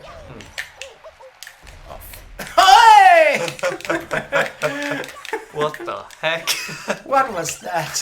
I have never seen that. 20 years and you've never seen that. Yes. I must be blind. Yeah. There was a question in the chat from Jillian. Oh yeah. Favorite top player? I've met a few top players. Most of them I haven't met that intimately, because I've been here in Stockholm or Gothenburg or Jönköping hosting my tournaments, and you don't necessarily become friends with people that you meet, but you can become enemies. You can in the become case enemies. of Wizrobe. It's so dumb. The meme is true. He came to DreamHack winter 2016. I tell him, hey, you're next on stream, and he says, I have to go to the bathroom. Thank you, Wizrobe, very cool. And the set got delayed like 5 minutes. Thank you. But favorite top player? I don't know. I don't know who's a top player, barely. Me neither. Yeah, I like Axe. Not Hacks, Axe. Axe. Yes, to be clear. The Pikachu main. Very humble, comparatively speaking. Also a person you share a nickname with. Yes. The Axeman and Axe. Yes, absolutely. I like Wobbles. I don't know if he plays anymore. I don't think he does. He's dead. Dead. I faced him in Storybook Brawl just a month ago, actually. What is Storybook Brawl? It's a auto battler. Okay. Who plays Ness? I've seen this guy. He's pretty good. Okay. For a Ness. You know. Other. Let's see. IMDb. IMDb. I've recently done a project. IBDW. You know who I mean. It's like you went through the registry in your mind. Yeah. You're like, let me see my favorite top player on IMDb. Of course. That's actually such a funny joke. Somebody calling him IMDb on commentary. The top 100. top 10 player IMDb. The Shawshank Redemption main smart. I don't know. Uh, no, but I guess I like his style. Yeah. I have to think for a bit. How about favorite Swedish top player? Who are top players in Sweden anymore? I don't know. I don't know. I don't know. You can have throughout time. Throughout time, Arky, but he's not a top player. Okay, but that's just false. He's my favorite player of all time. Okay. I have similarly enjoyed playing with VAG, I guess. But like that's another one I want to give a shout out to, by the way. VAG and we hosted a lot of tournaments together during the 2015 to 2017 era, and he was a force of nature. He was funny, reliable, super dedicated, the best person I've ever worked with. Really, Massive shout outs to VJ. really nice guy. Yes, very funny. Cannot give him enough compliments for what he did during our time together when we worked. I don't know. I like the Stockholm crew. I can say that much. Like the Stockholm top players. Ekim is still a top player, right? Yeah. Daddy, you know the gang. You know I beat Ekim last time I played. Woo! So now I'm Ekim. I like you too, Rev. I am Ekim now. I thought you were gonna say I'm a top player No, now. But I'm okay, Ekim you're now. Ekim now. That's fine. That's how we do it. I stole his tag. He has to get it back from me next time. Shit. Well, I want to keep my tag. We're Wait, gonna play- I'm gonna have to. We're gonna play a set after. I know. Yeah. That's why I'm suddenly afraid. Wait, did he disconnect? He might have rage quit. Oh, that's so He sad. hates Stock apparently. Everyone does. Oh, no, he's back. He's back. Okay. He just Ooh, wanted a cheap shot. Okay, you know what? Have at it. Kill him. But yeah, like I like the entire Stockholm scene. It's such a friendly nature. I am super happy with the way it's turned out. Like the spirit of things. Oh, rip again. Yeah, rip again. Yeah. Bye bye. And I couldn't pick a favorite. I love everyone. It's such a communal spirit, you know? Yeah. And I love the friendly vibes that I can share with everyone. And yeah, I'm at a loss for words. I can't pick favorites. It's impossible. I'm gonna... I want to give a shout out to everyone that plays board games and Resistance and Mafia with me, though. So that crew, Jillian, you're up there. You always have a time for me. Rebecca, Tova, Lekit. Ket, yes. Ludde. 7 Bananas. Funniest guy in Sweden. There's too many to name. Yeah. So much fun. The good vibes are everywhere. I have some questions left on my sheet Yes. that I want answered. Oof. But Go for it. I want to ask you, as a person that's been a TO for a long Yes. time, you must have a lot of TO memories. Yes. I want you to give me, first off, your worst TO memory. Yeah, that's easy. Oh yeah, okay. It's yeah, okay. No, well, it's not a redacted. Yeah, okay. Yeah. My worst memory is easily when Ministry had a heart attack at B7. Oh yeah.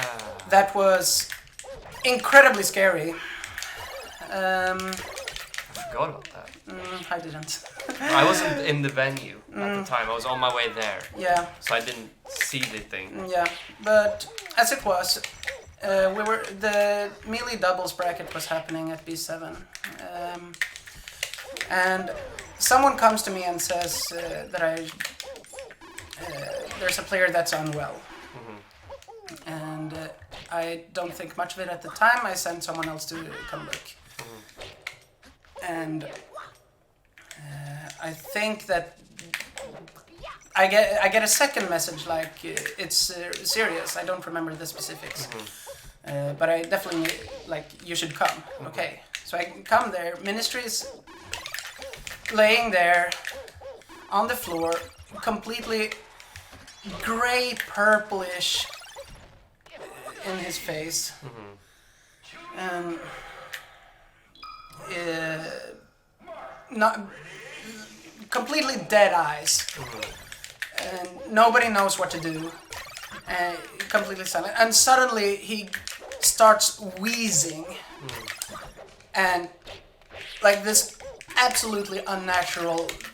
Human people are not meant to wheeze like this. And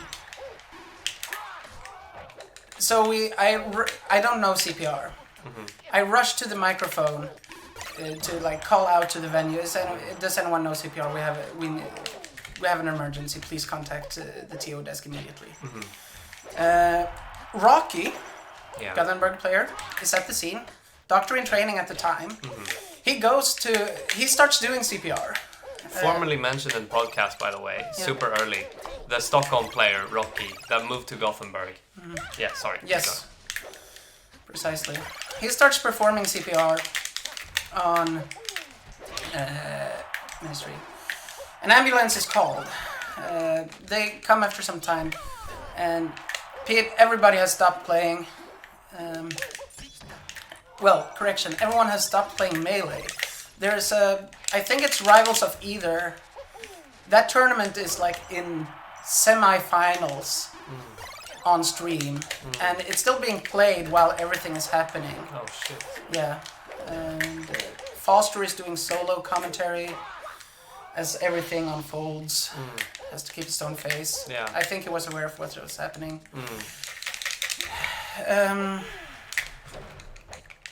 When the ambulance, when they come, the ambulance drives into the venue, like through the doors, not outside. They're in it. Yeah. And the personnel, they walk up to Ministry, perform CPR. There's 100 people just standing in a ring, or a large ring surrounding the events, watching anxiously everything unfold, knowing that this is beyond I cannot affect this anymore. Everyone felt the same way. We didn't know if he was going to survive at the time. Yeah.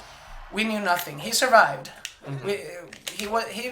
It turned out okay, but we didn't know that at the time. Would he survive or not? We didn't have any reports. No. Some of the players dropped out of the tournaments. Yeah. Just to be with him rather than play. Yeah. Of course. And it was super unfortunate too. Ministry was living in Sweden at the time. He's from Canada. He had been in Sweden on a working visa, and it had expired 1 week or 2 weeks before Beast. He was just staying for that event, and then he was gonna fly home. But because his visa because he had overstayed his visa, he didn't get help from any insurance companies. No, exactly. So he had to pay everything from his own pocket. Yeah. And his relatives started a GoFundMe, and initial costs were, I think they estimated that $200,000 would be necessary to pay for all the costs. In the end, they only, quote-unquote, only needed 50,000, and that goal was reached, fortunately. Through Smash community donations. Exactly. A lot of people donated a lot of money. Yeah. But yeah, easily the worst memory. Yeah. Hands down. Yeah, of course. It was, at that point in time, it was really about life and death. Yeah. We didn't know how it was going to turn out, and it was... And it was also from one of our friends, you know? Yeah. It wasn't just like a person, it was someone we know. We knew him. Yeah. Yeah. Incredibly scary. Easily the worst TO experience I've ever had. Nothing else comes close. Yeah. I remember that too, because I was not in the venue, as I said before. I was on my way, and I just kept like reading stuff like, oh, something's going on, and I didn't understand. And then when I came, it was such a weird. The aura in the venue was so weird. Yeah. Like, even if people were playing them, like, and stuff was happening, it didn't. It felt quite off. Yes. It was very silent for a while. Yeah. Like people felt bad for having fun. Yeah. It was horrifying. Everyone was in shock. Of course, everything that came after B7 concluded was also awful. Yeah. But nothing comes close. Nothing really comes close to like witnessing a person almost dying. That was awful. Yeah. Absolutely awful. Have you had any funny TO stories or memories? Shifting from the absolute negativity of death into a more lighter topic. I thought the Wizard story was quite fun. Yeah. I need to think. It's not as clear cut. Like, I've enjoyed TOing a lot, and for me, a lot of what I have. Like, the primary motivator for me as a TO has always been the satisfaction of knowing that you did a good work. When I've TO'd, I've also often, like, completely indulged myself into the TOing. Too good! You still got it! Yes, I make my own chants. Yep. It's hard to pick a favorite TO memory. I think if I have to like pick a cheap way out, it has to be like the entire experience of hosting SU. I had a lot of like it's hard to pick. I honestly don't know. Getting to share funny moments with people, inventing new names, like trying to convince Acid Loveboy that we should name the first Stockholm tournament, we should name it BM Smash. He did not like that at the time. I think that's still the case. This is like VM Miriam 1.0. Yeah, I love VM Miriam. Yeah. It's a great name. Yeah, it has lived on through the Netplay locals. Every Corona Netplay Weekly is called VM Miriam, which is pretty funny. Yeah. And nowadays, I would be okay with naming a tournament VM Miriam, but at the time, I was not. Yeah, but I loved it. It was the best name that we've ever had. It was very funny. Yes. I can... One favorite Melee community story, though, that I have. From when I was very new in the scene, I was at my first quote-unquote tournament. It was Stig. And for those that don't know, Stig was a tournament series hosted in like 10 years ago, and it was technically a tournament, but in practice it was a vacation. I rented a place for 50 people to stay, with access to sauna, to water, to swim in, and just hang out and party for a week. And so I go there. It's my first time meeting everyone from outside Stockholm. And some people, one day we decide to go for a swim. So the people that are important for the story are me, because I'm there, VJ and Hack. A great person. Yeah, I love Hack. Love Hack. One of my favorites. And both VJ and Hack are very funny people that can do very unexpected things. So we go for a swim, we cross the bay and end up on land, and VJ needs to empty his bladder. So he goes to a tree and does his thing. And a minute later or so, we go for a small walk, and VJ says, Don't go near that tree. I took a piss there.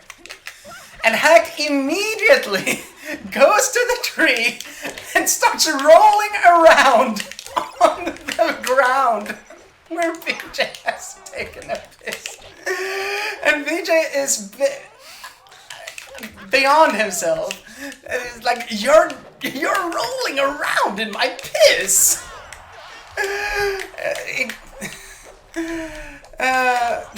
Like, it was. Why did he do it? for the reactions. Yep. There was a lot of weird shit going on at the time. The Stig Newt series as a whole, amazing memories. I do have a funny story to tell from one of those. It's the only time where I've gotten blackout drunk. Okay. Yes. So. Was this Newt? Yes, the last Newt. Yes. Yeah. When I was there. Yes. So do you remember the beer pong tournament? Yes. So you know where this is going. Yes. Yes. But for the people at home. So one day there's gonna be a beer pong tournament. Anna Power is gonna be the host, and yeah, cool, fun. So I've made friends with a guy from the Netherlands, and I asked him, "Hey, do you There wanna?" was a guy from the Netherlands. Mm-hmm. What was his tag or name? I can't remember at the time. Sad. Yes, very sad. Mm-hmm. But yeah, we're gonna team. Okay, cool. I go to the store to buy some things for us to drink, and I come back and it turns out that he's sober. He doesn't drink alcohol. Oh, wait. Does that mean that shit? I'm gonna get so drunk. That's not good. We need to lose like immediately, or there will be a disaster. Okay. Well, the tournament time comes. And I see Anna Power, and she's like a bit nervous because she's not a frequent TO. I'm a frequent TO, so I'm asking her, "Hey, do you want me to hold this tournament for you?" "Yes, please." "Okay, cool." So I go and do my thing. I yell out for people to play their matches. Yes, play your matches on this board. Everybody pause your friendlies. Admittedly, beer pong friendlies. It's kind of a weird concept, but you know. So we start the tournament, and I can't do like one water, one cider. No, it's got to be all cider. I need to get rid of all my alcohol. Yeah. And I'm like I'm not gonna throw, but I'm super hoping that we get eliminated. But we don't! We actually win the first round.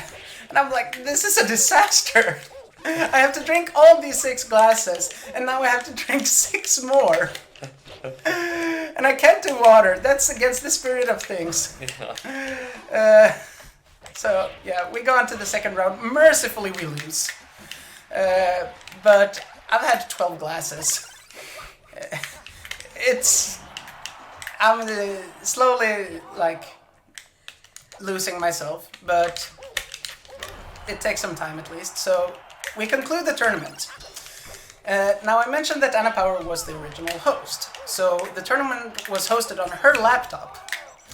And we were outside. Once the tournament finishes, when Grand Finals was done with, we go inside. And I forget the laptop.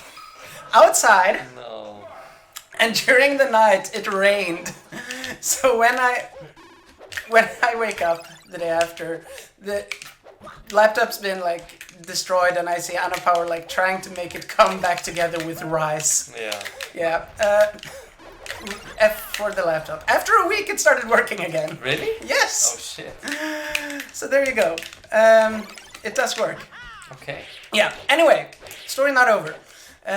We go inside, there's karaoke. I participate in the karaoke for a while, drink a bit more, and then I think, fuck it, I'm out. Time to go upstairs. Why? No idea. Just gotta get away. And upstairs, people are playing a drinking game. And I'm not quite sober. So I had to say, yeah, I'm in. What are you doing? Yeah, I'm doing this, blah, blah, blah. Okay. Let me join. Yes. And I participate for a while, and at some point during this, I don't remember the events anymore. So everything becomes like what has been told to me. Yeah, exactly. Mm-hmm. Afterwards. Mm-hmm. There are photos from this point in time, and I look absolutely shit-faced. Like, I'm clearly drunk. Obviously. Anyway. Could you send me those photos? No. Okay. I thought it would be funny to put on the screen, but then I will not. Not. Anyway. In the middle, there's this huge glass.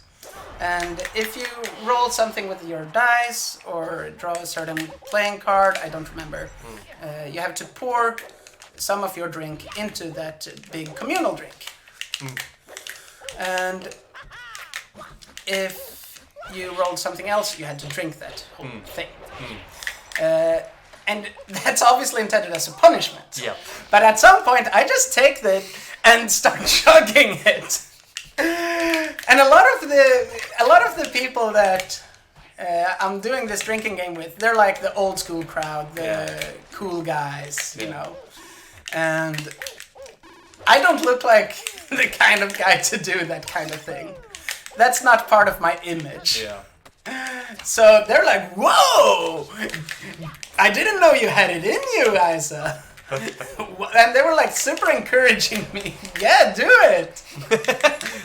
You're like, yeah, I'm finally cool. Yeah, pretty much. I'm leaving my school mail behind me. Yes, I am one of the big dogs. Okay, so I drink it up, and then time to go for an exploratory tour.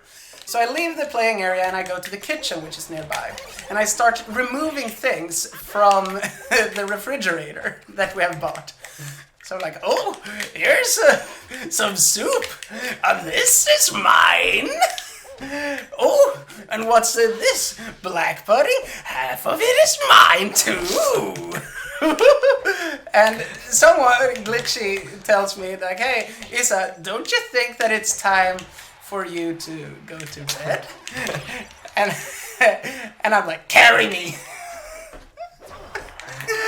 Okay. So he approaches me to carry me and put me into bed. And once he gets close to me to pick me up, I completely sandbag him. I relax all the muscles in my body. I don't assist him in the slightest. And he has to carry you upstairs. No, not so much. It was like 5 meters, so it wasn't so bad. Okay. But he puts me in my bed. And I'm like, tuck me in. What is this power play? You are my bitch. Tuck me in. Yeah. So he tucks me in. And are you happy now, Isa? Yes.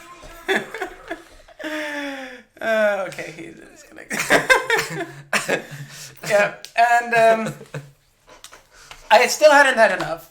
So after some time, unknown amount of time, I get up from my bed and I search for the bathroom.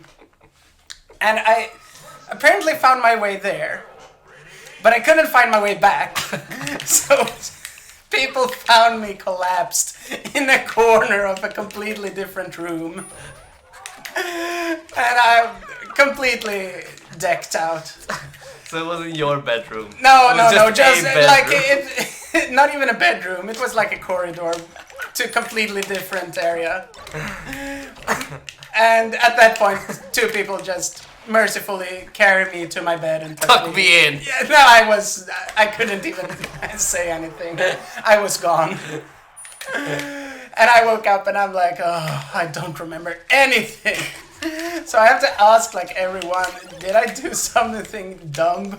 Oh. And everyone's like super enthusiastically retelling the story. No, you were so hilarious. Box mellan 3.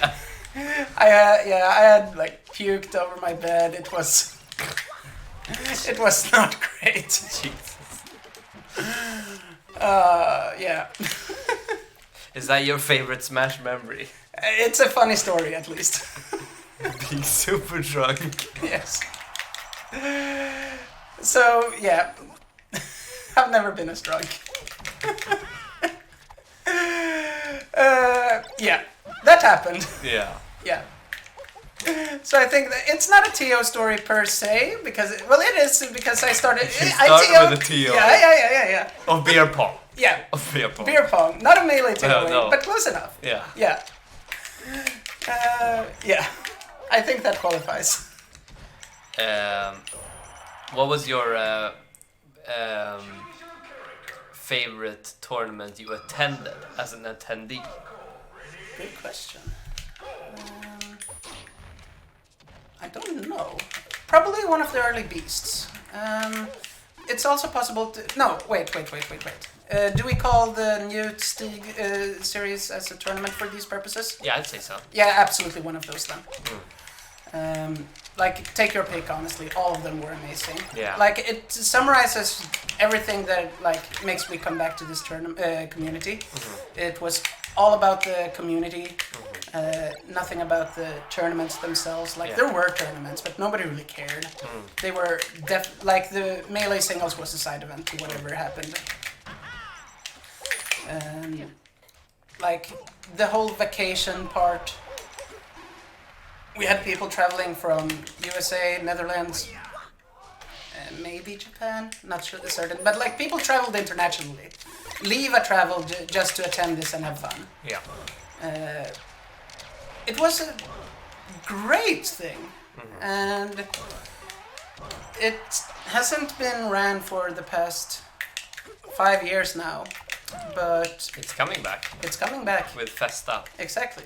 I wish it was called Rostig, but it's not. Too bad. Yeah. Return of Stick. Yeah.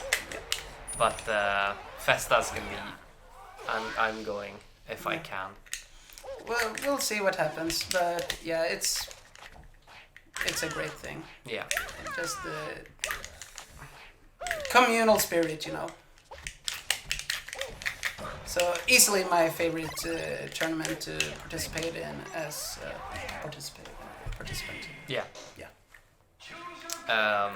We're going to start wrapping up. I only have like 2 more questions, which is, what is, or well, I guess we can wrap it up into one. What is your future with Melee look like? You see this controller? Yeah? Yep. I put it in the bin.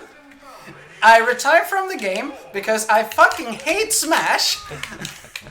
No, but like I'm pretty much in the retired camp, you know. Yeah. So I'm guessing that like this is a question you ask everyone. Yeah. Yeah. But I am happy with my current status. I don't play to become better. I play because it's fun, and I have like I'm happy with what I've done. Yeah. I've achieved everything that I've set out to achieve, and I am not in a position in my life anymore, I feel, where I can put in the hours necessary to be a good TO anymore. So I think I've retired from that too. I can help out on the side with things, but I'm not going to be a main TO. So the future for me with regards to Melee is probably just going to be old man yells at clouds. So accept me for who I am. Yeah. Well, you'll be arranging the board games. That's true. I do still love coming to the weeklies to distract people from the boredom that is Smash. And meme a bit. Yeah. Yeah. But I still make, even in this, like I've been in this pretty much retired status for a few years now. Last tournament that I hosted was 4 years ago. And I still make friends. Like I want to give a shout out here to Ketil Lekit, who I met a few years ago, and I would say that we're good friends. I've played Dominion with his parents. What? Yes. All right. Yep. They're really good. I lost. As a minion. Yes. That's cool. They are great board game players. But yeah, like I still meet people that I enjoy having fun times with, and you know, I still, and that's what I'm here for. I'm here for the people. I'm not here for the game. And yeah, I will only really quit I can quit Melee today. Like I played zero games during Corona. Zero. I don't have netplay. But I have not quit the community, and I don't want to quit the community. So that's my future. Yeah. Now I'll take a bit. If any chatters have any questions, we can take those now. You can play one more against whoever, and then we can play our set as well if we have no questions. We did answer the one from Jillian earlier. Yeah. Shout outs, by the way, to the people who have followed me, who I haven't said anything about. Some of them, Florin Kirby 69, thank you. I love this 69. Punk Live, thank you for following. Tuva said, why did I not get a special shout out? I mentioned you, Tuva. You also, were mentioned before. Also, you said you hated me during pizza dinner last time. Oh, that's sad. You broke my heart. Oh. I have to find a clever diss in response, and it's taking me some time. Yes, you did, but it was in a joking manner, and I responded with some over-the-top drama. You said that you... I was drunk. You said that, actually, word for word, I think you said that you haven't missed me. Oh, that's sad. No, it's not. Me and Tuva have this special relationship. It's very fun to meme and dunk on Tuva. So, I will give you that special shout out. There's no one that I enjoy dunking on as much as you do.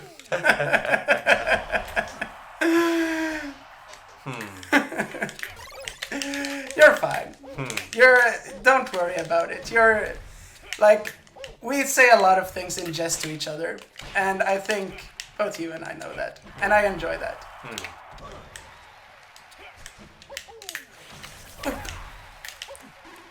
I'm still gonna dunk on you next time I see you, though.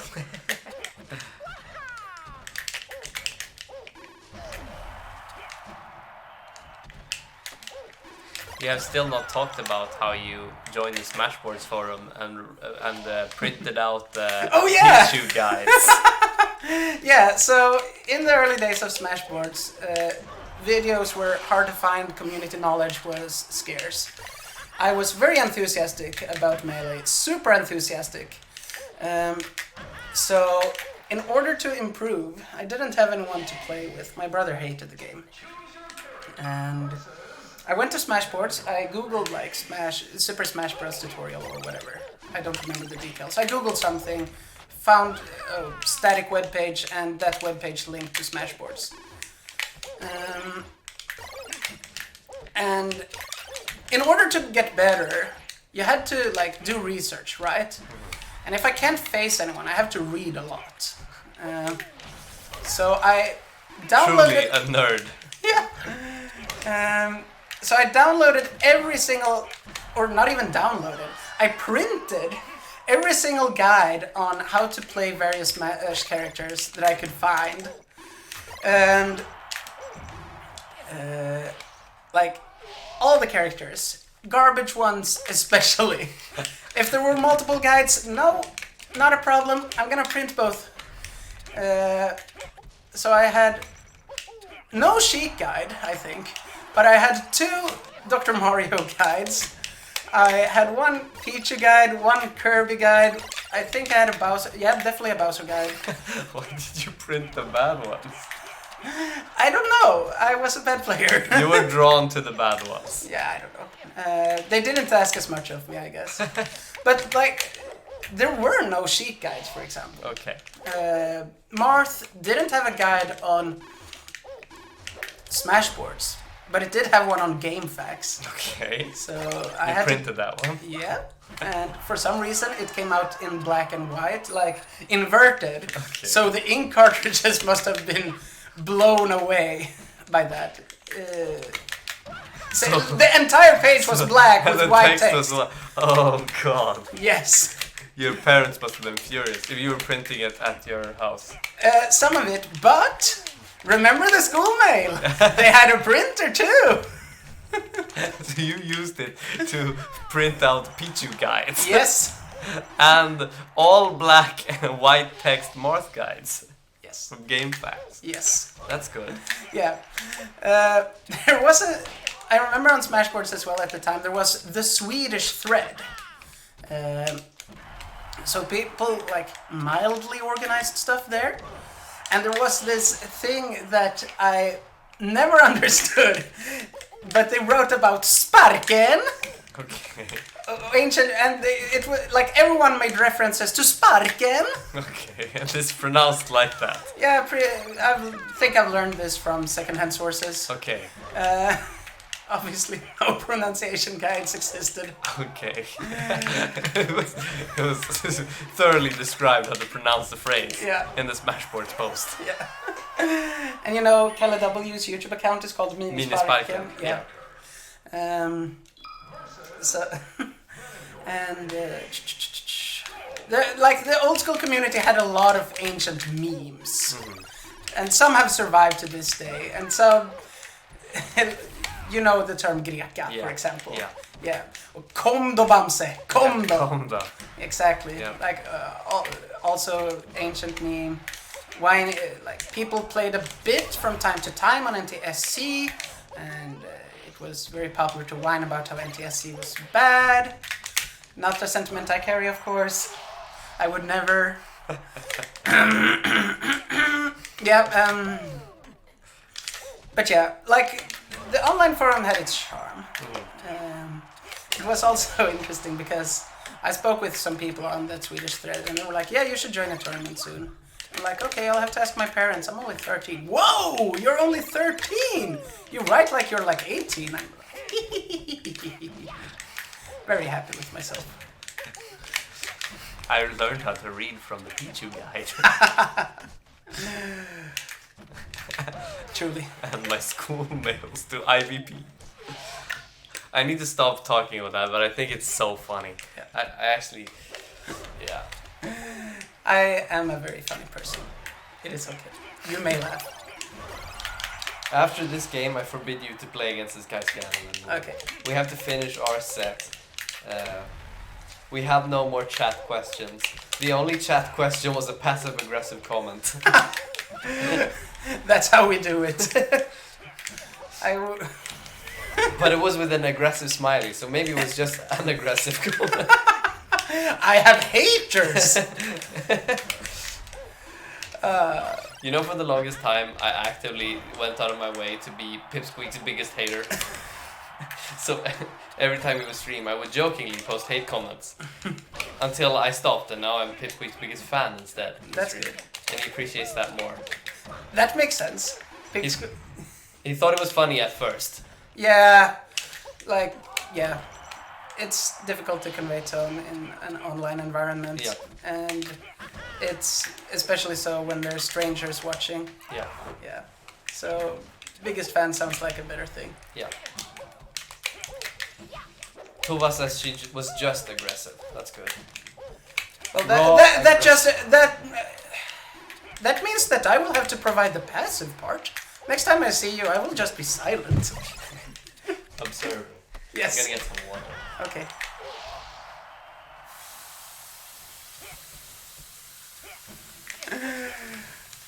I took a sneak peek at the chat.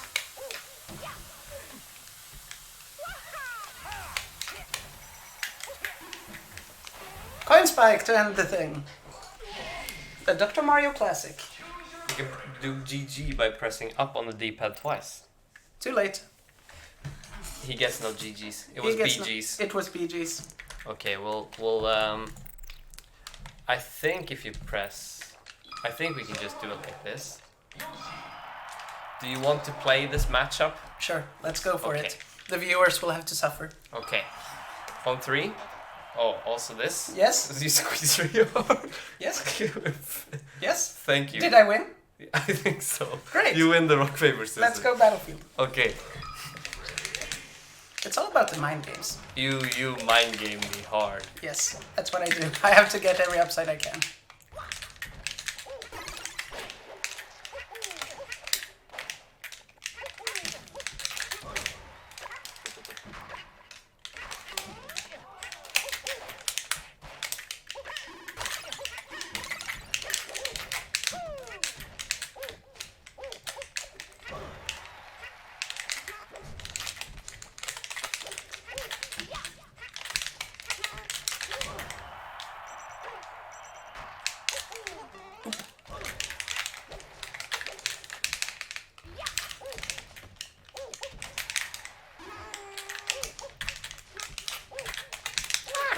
Oh shit! Oh!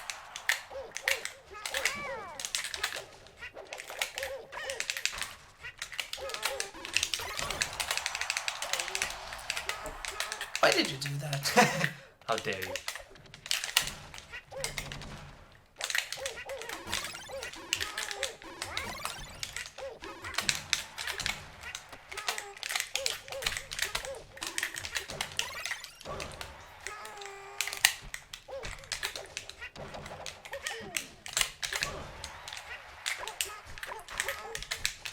Ah! He's fast to grab ledge. You can't do that. That's forbidden. Forbidden ledge grab. Yes. Ancient technology.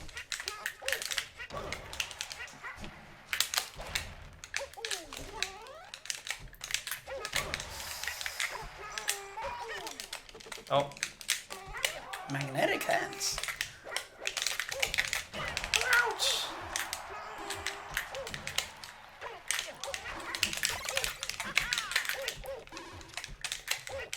want to become famous? Yes, please. Show me. Hmm? I follow our bots. Ah! Or like, not follow, is it called Twitch ad bots? Ah, okay. Thank you for allowing me to become famous. This was the breakthrough. I've been waiting for this all my life. Hola. Try to do a Phil Collins thing.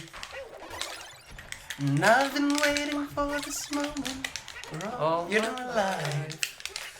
Hola. Something, something. Thank you, Tova, for helping me become famous. Is Doc's back here? Is that not back? Nope. No? Scales. Where do we go? It's best of 5, so we can just... Oh, it's that much. It's that much. I don't want to play that much. I mean, I had a winning record against everyone else that I faced. Now I lost the game. How do I rage quit on this? Oh shit, I'm getting destroyed by the pills. Woohoo! Yeah. Oh shit! I'm rolling! It's rolling, it's choking. I'm gonna kill you with down tilts now. Never mind, I'm Nope. dying down tilting. Oh, Okay, clutch Isa. I had to do something.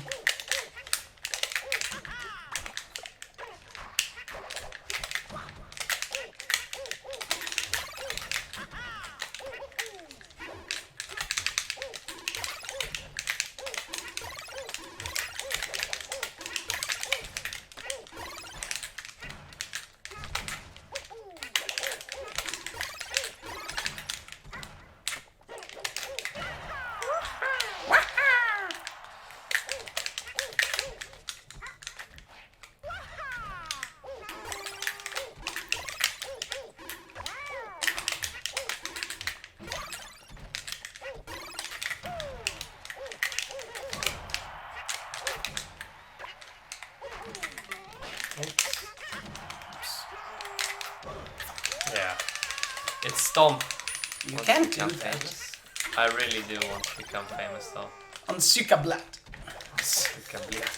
Yes, that's the AD suggestion.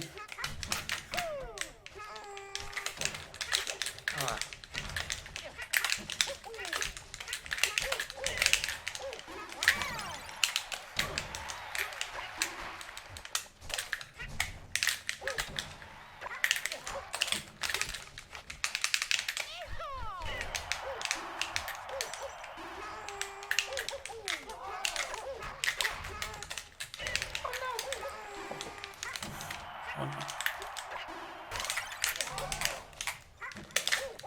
No!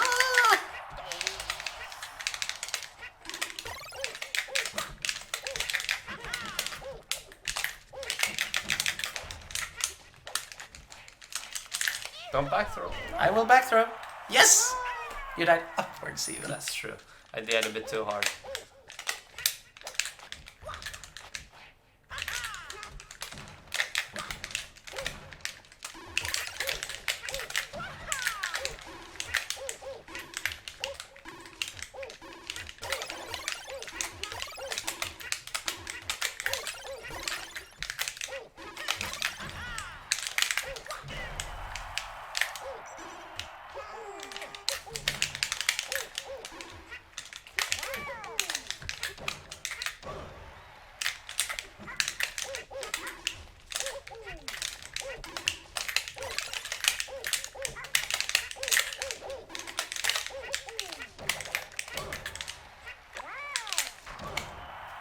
Oh, I lived. It's not Pal. And Pal I would have killed.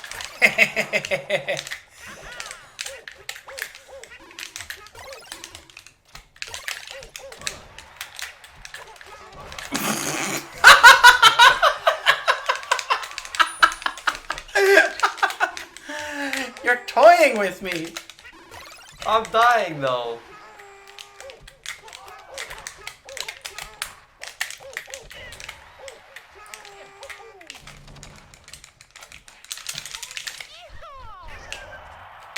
Ooh. Yeah. That was the DI.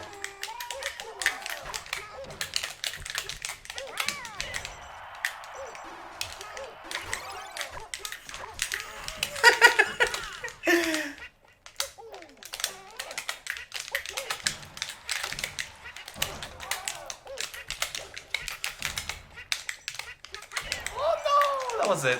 Oh, Yeah. whew, thank fuck.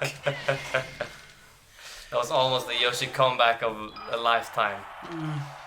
Speaking of Yoshi, Yeah. we're going to my story.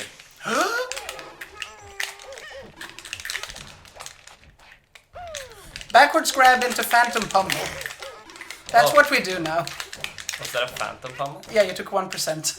Ah, great. Nope. I disagree.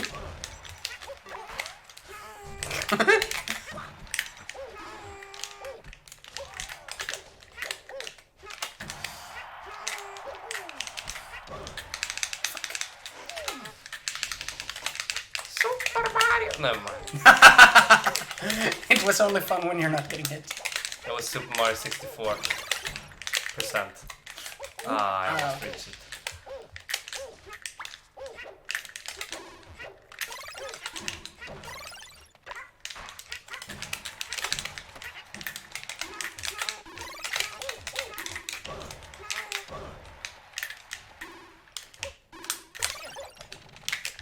Oh, jeez.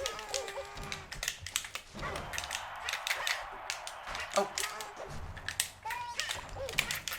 Oh, you reacted to the also attack.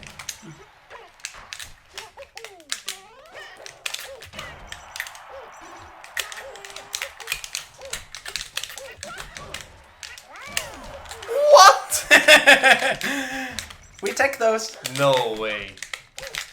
If there's one thing you know, it's how to survive. Yes, that's the one thing I can do. I can survive for a really long time. It's all about the war of attrition.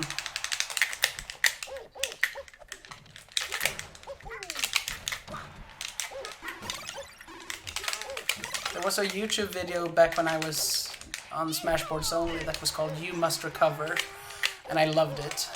There were so many cool combo videos and concepts, and I feel like the combo video is a thing, like it's still existing in some circles, but every top player at the time had their own combo video with cool combos, and that's just not a thing anymore. No. There's no Mango combo video of any recency. No Hungry Box combo video. He had one in like 2010. You did? Yeah, it's hip to be square. Okay.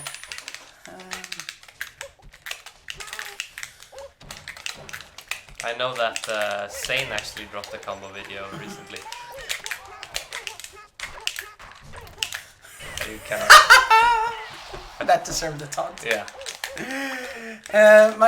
I want to give a brief shout out to the first combo video I ever watched, Wound of the Wind. It's a Marth combo video and it's on YouTube, which was not a given.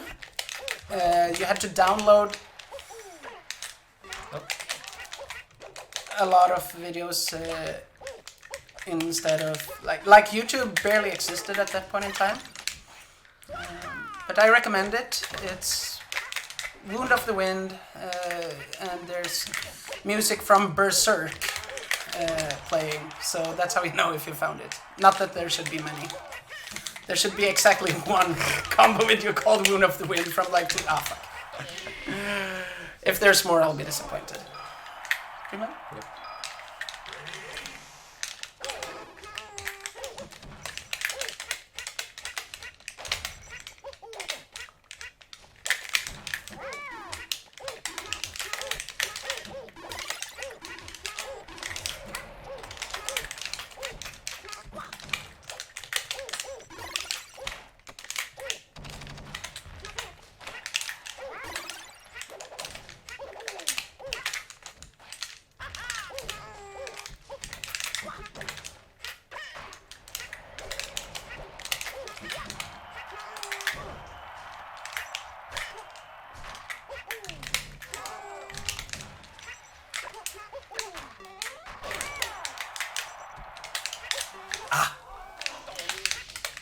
You got me.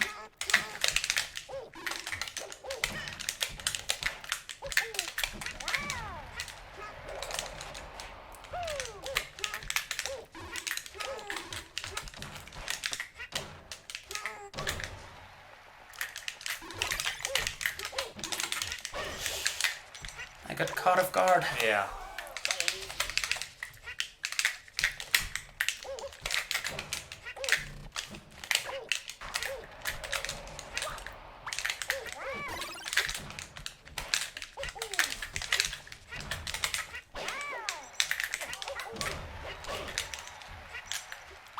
It's all unraveling.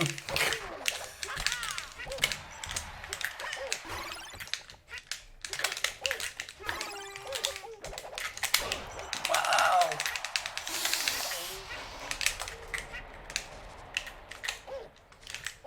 He's beginning to see the Matrix. There is no forward tilt or whatever. Oh.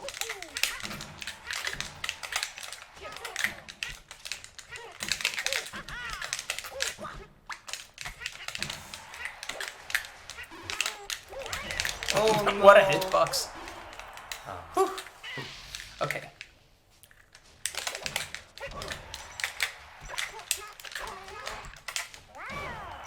Damn. GG's.